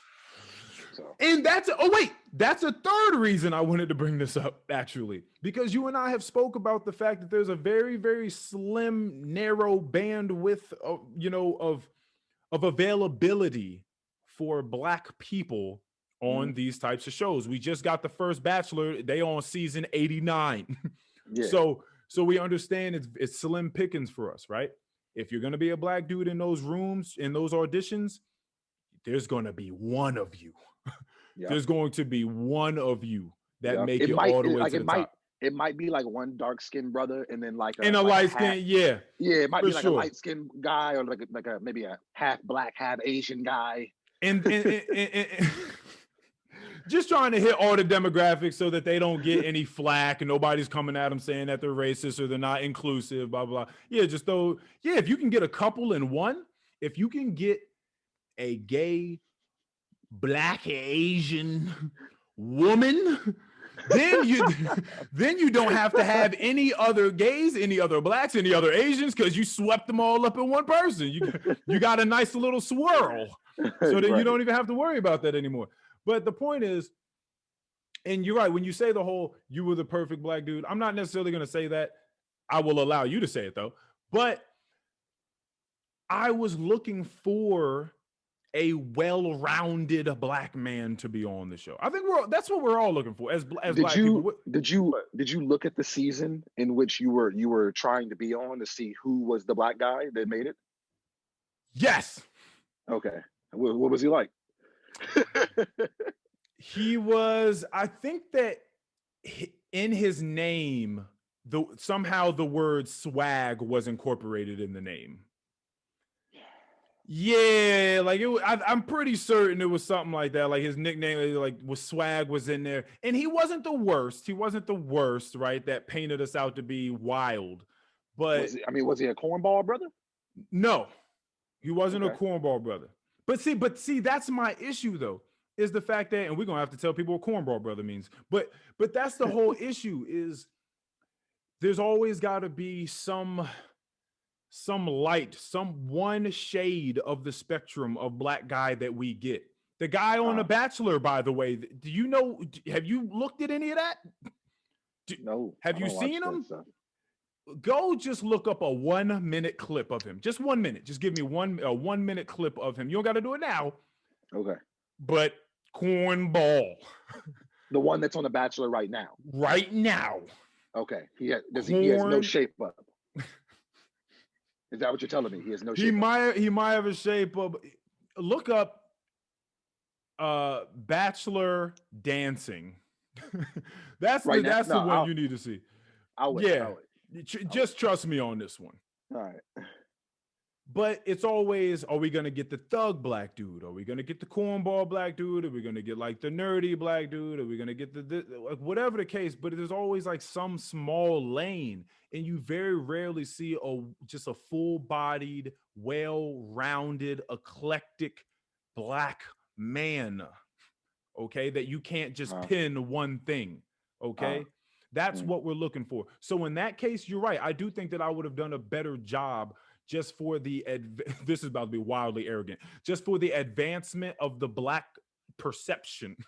Just for the, like I would have, just for the advancement of the American perception of the black man. Yes, I think that I would have been a better contestant. I think I would have been a better person. Yes. Anywho, I send in this video, a couple weeks later, get straight back to me. I think it was an email or a phone call or something like that. I got like a phone call from California. And as soon as I saw that on my phone, I was like, oh, I think I know who this is. Answered it.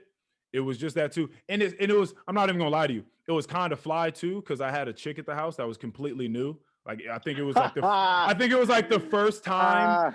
I think it was like the very first time that we had ever hung out, and she was at the crib. And then I get this call from CBS, and they're like, yeah, we'd like you to try out for and she's like, who are you? What are you like? What? She's like, what is happening here? So that was kind of fly. So I was able to sort of stunt for a second. Now, next thing comes in, they're like, you got to come up to DC. We're hosting one of these open auditions. So they were going to have whoever wanted to audition come to DC, come to this hotel or whatever this was, and audition. I show up, but because they called me, because I auditioned already through the video, I was able to cut in front of a line of 200 people. You all cut that. What are y'all doing out here, y'all peasants? It's cold outside. It's windy. I'm going to go inside now. No, the producer, he called me. I'm going in. I'll see you guys later. They called me. Walked in there, felt good too. Walked in there, had a nice little, it wasn't an open bar, you had to pay for the drinks, but either way, people down there in this little bar area getting a little loose. People clearly looking at other people, seeing what other people what their shtick is, what their angle is. Sizing them up. Sizing each other up, looking at each other like, oh, okay, I get your character. Like, I understand what you're trying to bring to the people. Like, okay, whatever. They start calling people in there by fives. I thought that was interesting. I was like, oh, okay, we're going back to see one of the various producers of the show by fives. I finally get called in there, and they have us standing. You have one guy that's a producer sitting in a couch, and five of us kind of standing like in line, kind of like a little semicircle. And he said, I'm going to give each of you 2 minutes, I believe, to convince me why you need to be on the show. Why? Yeah, exactly. That's an interesting question.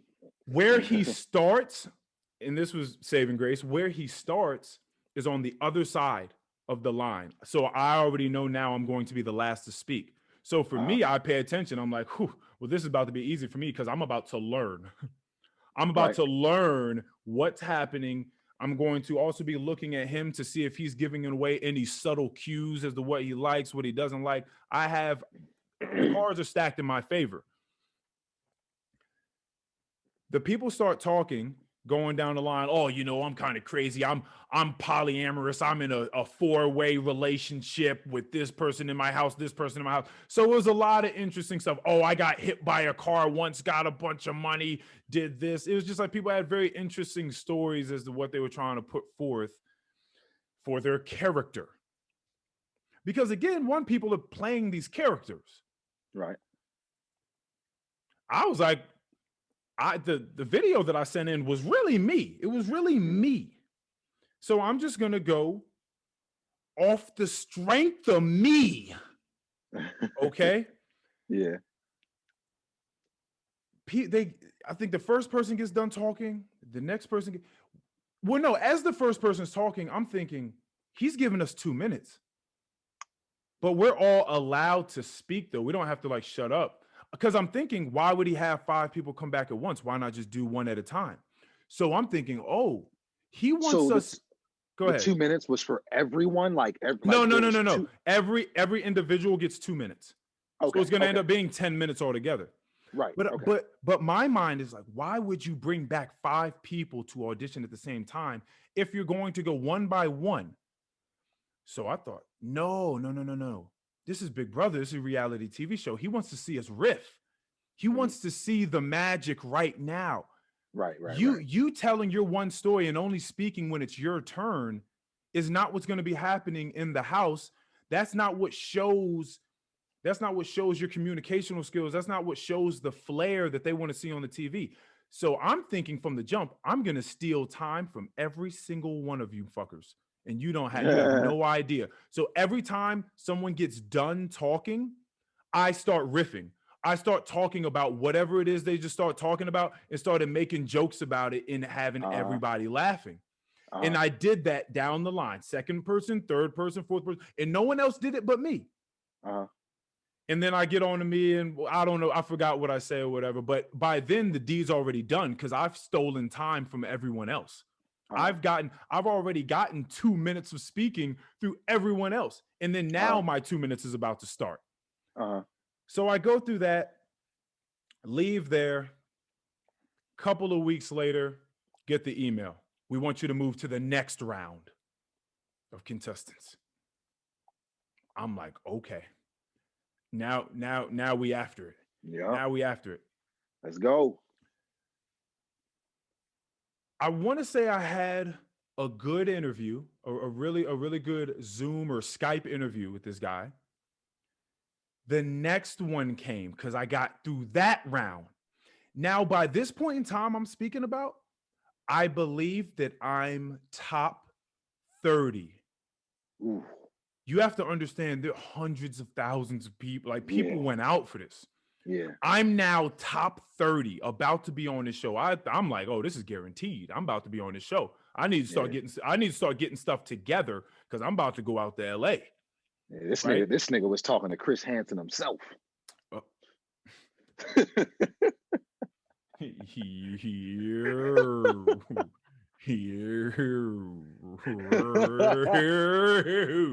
No, I was not. No, wrong show. Yeah, it's that's a wrong type of Big Brother move. It's different. That's a different type of we're always watching sort of vibe. That's a completely different thing. Oh shit. So that show is wild. But anyway, call him Chris Handsome. So here's where I fucked up, and here's the bit of the story that not one soul on this planet knows until right now. Oh wow. I fucked up because for some reason, and this is why I bring in the depression and anxiety into it. I know from feeling it myself, from speaking to other people, that people doing drugs, drinking alcohol, a lot of the times when they get caught up in that, they're doing it because they feel like they're their better selves doing it.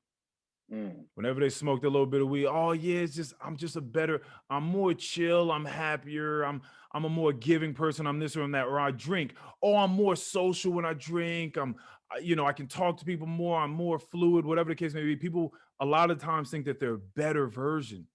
And I'm here to tell you, no, you're not. You're just caught up in it at the moment. You're not your better version. I decided, let me go ahead and take copious amounts of Adderall for this last interview. And you hadn't done that for any of the other interviews? No, I did it all on the strength of me. And I should have continued to do it on the strength of Earl himself and what he brings, because that's what they saw the whole time. That's what they liked. That's what they were drawn to. That's what attracted them. But yet, for some reason, I'm thinking in the back of my mind, maybe I'm delusional. Maybe I've been lucky up until this point. I need to crank it up a notch. Adderall.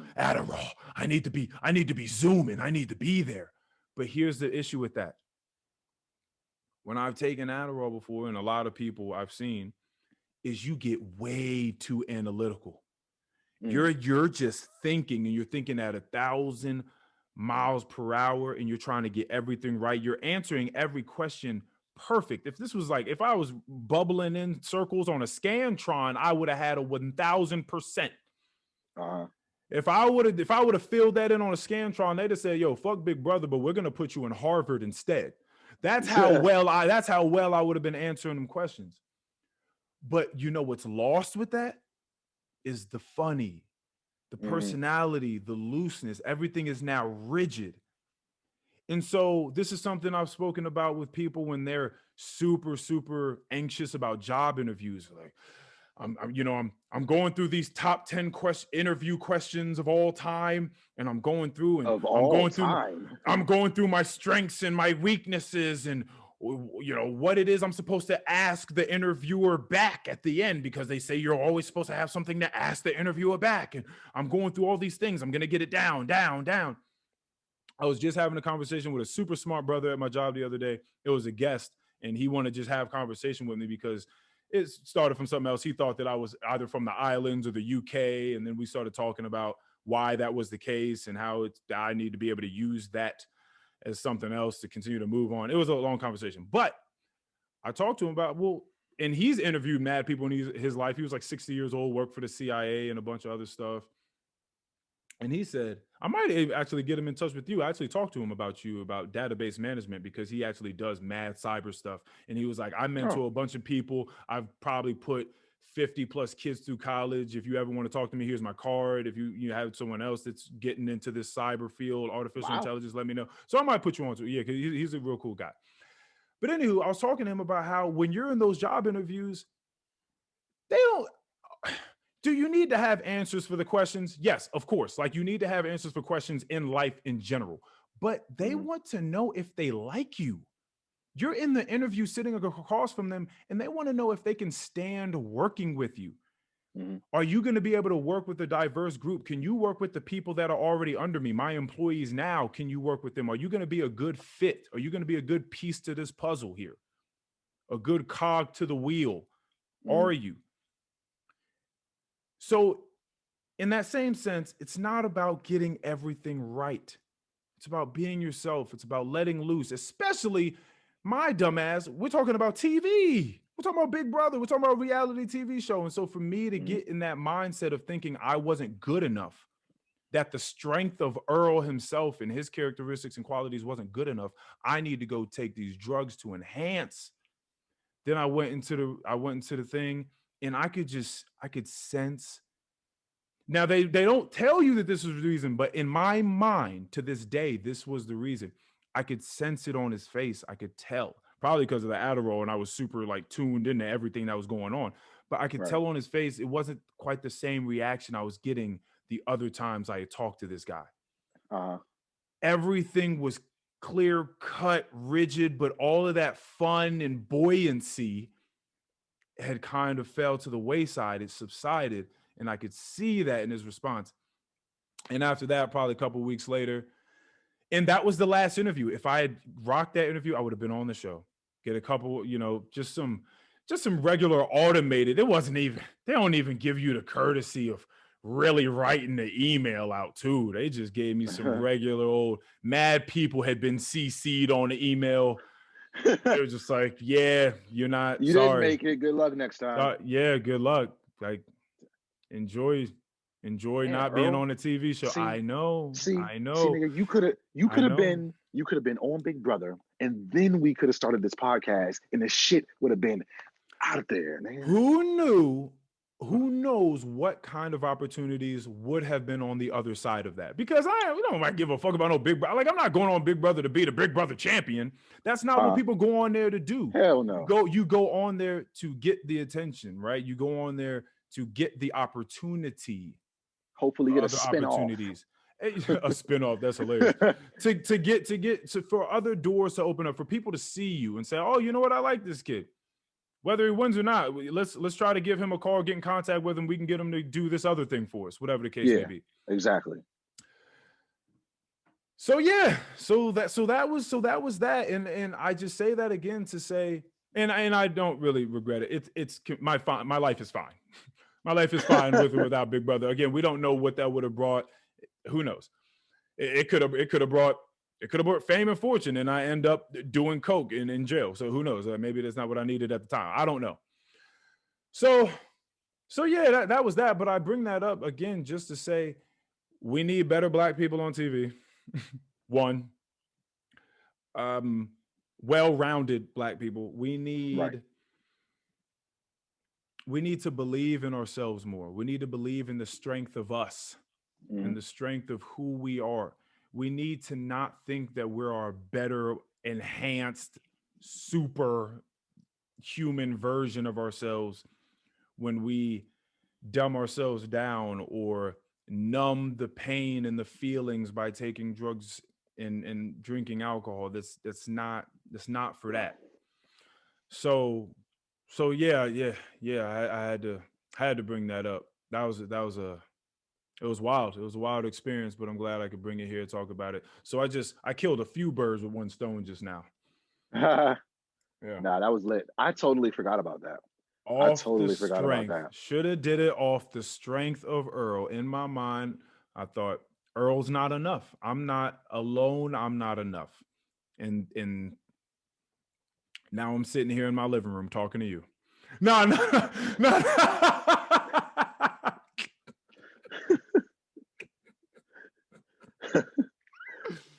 Oh man, okay.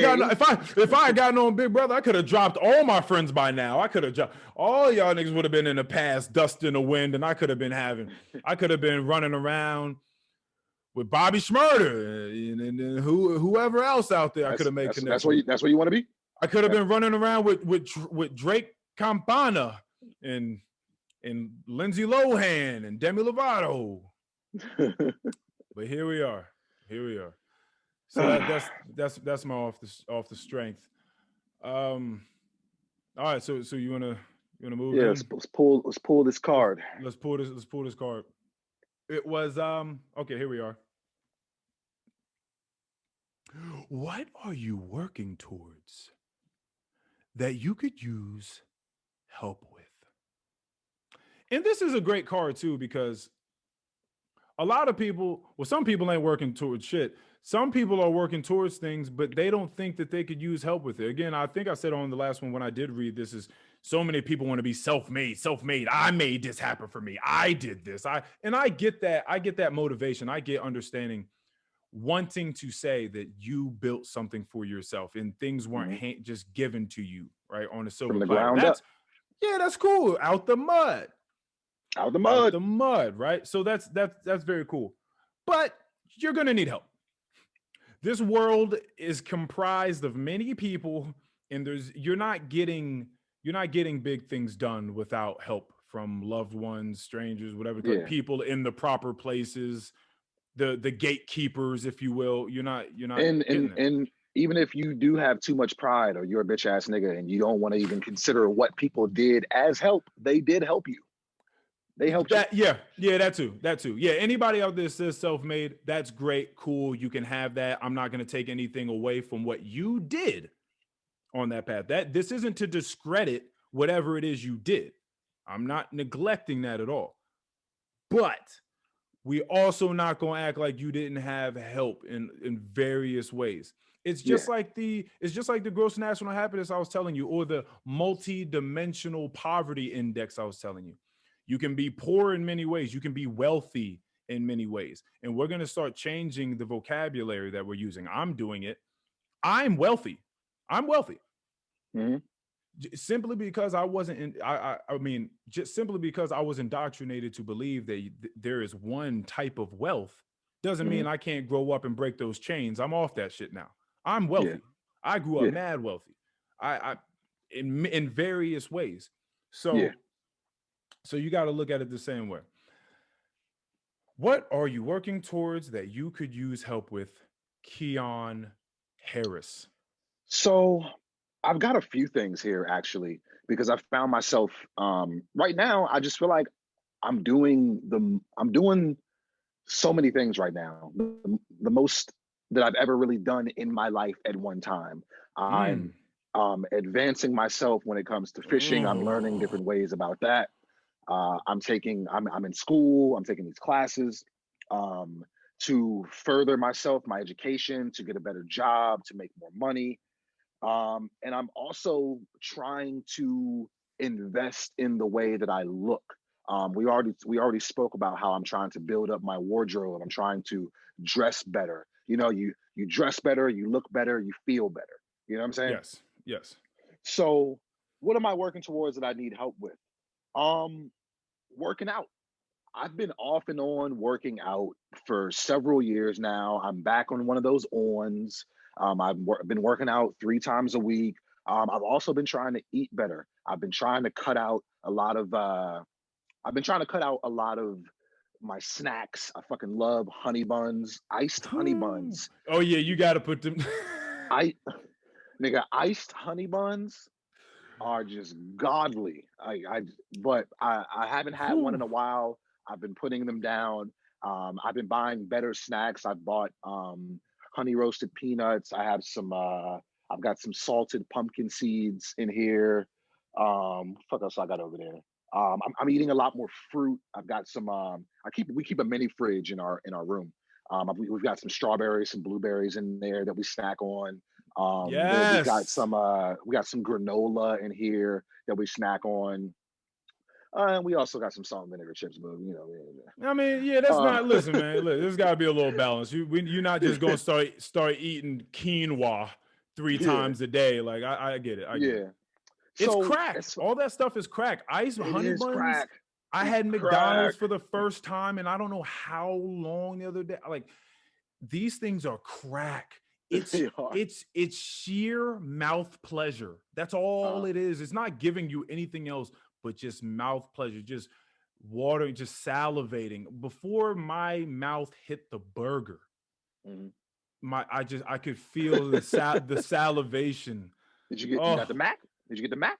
The Big Mac? I got the double. This is how filthy I felt that day. I got something they don't even have on the menu. I had them created. Oh shit. I got the double. I got the double quarter pounder deluxe with bacon. Oh.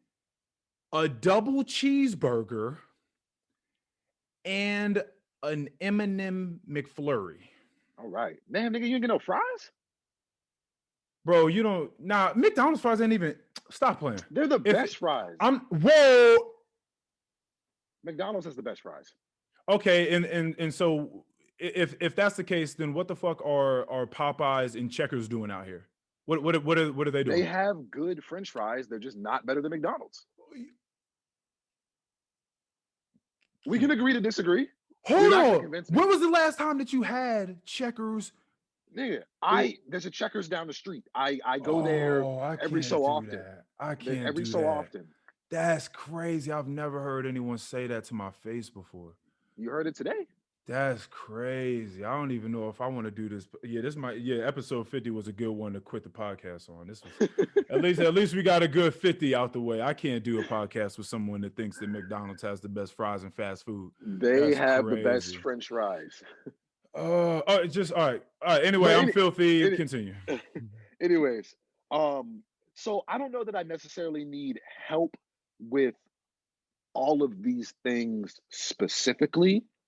Because what I have here is building my wardrobe, working out, and just continuing to you know, with school so I don't fucking drop out again. Yeah. But what I need help on is not these things individually or specifically. I need help being better motivated to continue, and I need help with better self-discipline for myself. How does someone help me with those things? Yeah, yeah. I can't like teach you self-discipline right now. Like I can't make you do things you don't want to do or you don't necessarily have the will or desire, strength to do when I'm not there. Because no one can be there all the time. Mm-hmm. I can't, like, no one can be there to slap that honey bun out your hand after you just ate a honey bun 10 minutes prior to this honey bun. You know, like no one can stop you. So it Dog, takes a lot. I'm checking calories on everything and shit now. Oh, like, yo, you doing, it's yeah, crazy. you living differently. I never checked a calorie. but I understand it's you know, different strokes for different folks for sure. That's good. No, I'm down with all those things. I support all those things. That's very cool that you've gotten to a point in life where you just know that that you want to feel better. You stumbled across a pocket of light, a beacon of hope that has brought to you a clarity addressing the fact that you can take the reins of your life and that you can make certain decisions that It feels really good. that are going to feels really completely good. right, knowing that you have control over certain things. It does feel really good. And that brings me on to mine, which is actually really funny. I'm not going to put no names out there clearly, but we've just seen videos of people around the way getting beat up, stomped up on, and then put on Instagram. Okay. Yes. For clout. That's a thing. Yes. It happens. We know a couple of people involved. One of them we saw and thought, why are you there? Okay. And you asked me a question. You said, and it was so funny too, because you were ruminating so deeply about it. I could tell by just the somberness in your voice. You said, Earl, do you think that they ever stop to think, I don't have to live like this? Why am I always caught up in this same bullshit all the time? Yeah. Do they think about that? And my honest answer was no. No, I don't think so. Some maybe, but for the most part, no. They need help with perspective. They need someone to slap the honey bun out of their hand. And when I say that for them, it would be more like, hey, let's not go to that party or that venue where we know that mad people have beef there. And some of them are carrying guns or are going there looking for a fight. Right. That's the slapping, which by the way, in comparison, slapping a honey bun out of your hand, like that's your issue, which is great compared to these other issues we're talking about. Right. Yeah. I don't have to tell you, hey, Keion, don't go over there and hang out with those people because they be shooting. I don't have to tell you that. No. All I have to say is, hey, Keion, maybe not the salt and vinegar right now. Maybe not the honey bun right now. You know, if you're going to do that, maybe get a workout in first so you feel better about the honey bun later, whatever the case may be. Oh, I've been doing that. Yeah, of course. So, and I also realized through speaking to our very close friend the other day, and this blew my mind. I know we talked about it a little bit, glossed over it, how the fuck did I not know that the entire time I was in high school, there was a whole neighborhood of kids that didn't have buses coming to school? The way this person was talking to me about it, I wasn't going to school if it was raining or snowing outside or whatever the case may be. You know how many days we're going to school where there's inclement weather. Yeah. And the kids just don't have a ride to school because their parents are working. That's insane. I didn't even know that the whole time I was there. Nobody brought that up to the PTA. Like that, there was no conversations about this. Well, I don't know. People, I mean, they were in the chat talking about, oh, well, you know, that neighborhood does have narrow roads and all that. I'm like, bro, we talking about kids getting to school. Yeah. And so if you're not giving them the means, because I think he told me that the walk was like 35, 40 minutes. From where 20, to where? 25, 30. Still, when you walk, it's different. I know the drive seems close, but when you walk, it's a little different. Yeah, I guess so. I'll tell you what, it's a long time to walk in a thunderstorm. It is. It's a long time to walk in any inclement in snow or anything like that. It's a long time. Or if it's just cold outside.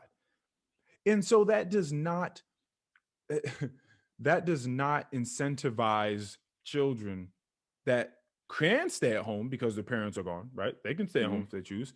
It doesn't incentivize them to come in and get an education. So then when people start looking at these kids crazy, like, oh, they don't even really come to school. They don't even do well at school when they are here. Why? Look at why. People in that neighborhood were looked at wild, crazy. And a lot of them continue to go on and do wild and crazy stuff. But they weren't even in the school the way that they ought to have been. Like it was absolutely insane when I heard about that. I was like, okay. So the reason I bring this up, along with the people running around getting beat up and all that, is I need to continue to talk to people. I need to continue to have my perspective challenged. I need to continue to have my eyes widened, my horizon broadened by people in conversation and the experiences and the shared experiences between us, looked at from a completely different vantage point I didn't even know was the case. I need that because I don't want to be the person that isn't thinking about, oh, my life doesn't have to be this. Yeah. Because that's a lot of the issue. That's a lot of what's going on, is if you don't know any different, if this is all you've ever done. So I need to continue to have people help me with my perspective on things. I've said this a million times, I'm always ready for a conversation. Whether we agree from the start or not. You don't know what you don't know. You don't know what you don't know. In other words, the absence of evidence is not the evidence of absence. Just because you haven't found something or you don't know something doesn't mean that there's not something to be found or to be known. Right. So you have to, so off that maxim alone, you have to continue to get out there and open yourself up to stuff. Period. Right. So that's what I need help with. So for anyone that ever wants to have a conversation about anything that you think I'm speaking wildly on or have a skewed perspective of, I'm ready. I'm ready for it. Please come tell me. Please don't let me just be out here being stupid, looking wild out here in these streets. Please. I need real people in my life, real human beings. Please. So that's our meaningfulness card of the week. I have pulled the next one. What do we got? And the next one is, what are you passionate about and want to spend more time doing? Now, this is going to be difficult. Yeah, because we all we do on here is talk about what we're passionate about and what we want to continue to do. So now we have to dig deep and try to figure something else out. We got to be creative. Something else? Try to. Yeah. Don't come in here next week and talk to me about fishing. I don't want to hear about it. I don't want to hear about the hikes either. Talk about something that wasn't brought up this podcast. All right. That's pretty much what we got going on. You have anything else for the people, sir? No, sir. Ready for those last words. Indeed. My last words are, we talked a lot about staying afloat. We talked, just being resilient. Maybe a little bit of relevancy. We want to, staying relevant, keeping up with things, with your dreams specifically, all I want to say is continue to follow those dreams and continue to invest in yourself. It's the best investment that you can make. And an investment is not always, money. It can be a lot of different things, but invest in yourself, bet on yourself, count on yourself, or those that are working with you. I'm going to end off on the same note, because I do think that was the strongest and most impactful, meaningful takeaway of this episode for me was off the strength of you. Work off the strength of you. You are enough. You are more than enough. Get it done. You don't need these so-called enhancements. It's not the way. It's not the way. Love yourself. Invest in yourself. Push yourself. Ask for help. Yeah. And that's all. And that's off the strength of us. That's off the strength of us. Please, please. We love you. We love you. Again, resilience. Episode 50. Shout out to everybody named and talked about on here. You know you are if you listen. Love you guys. We out. Episode. Peace.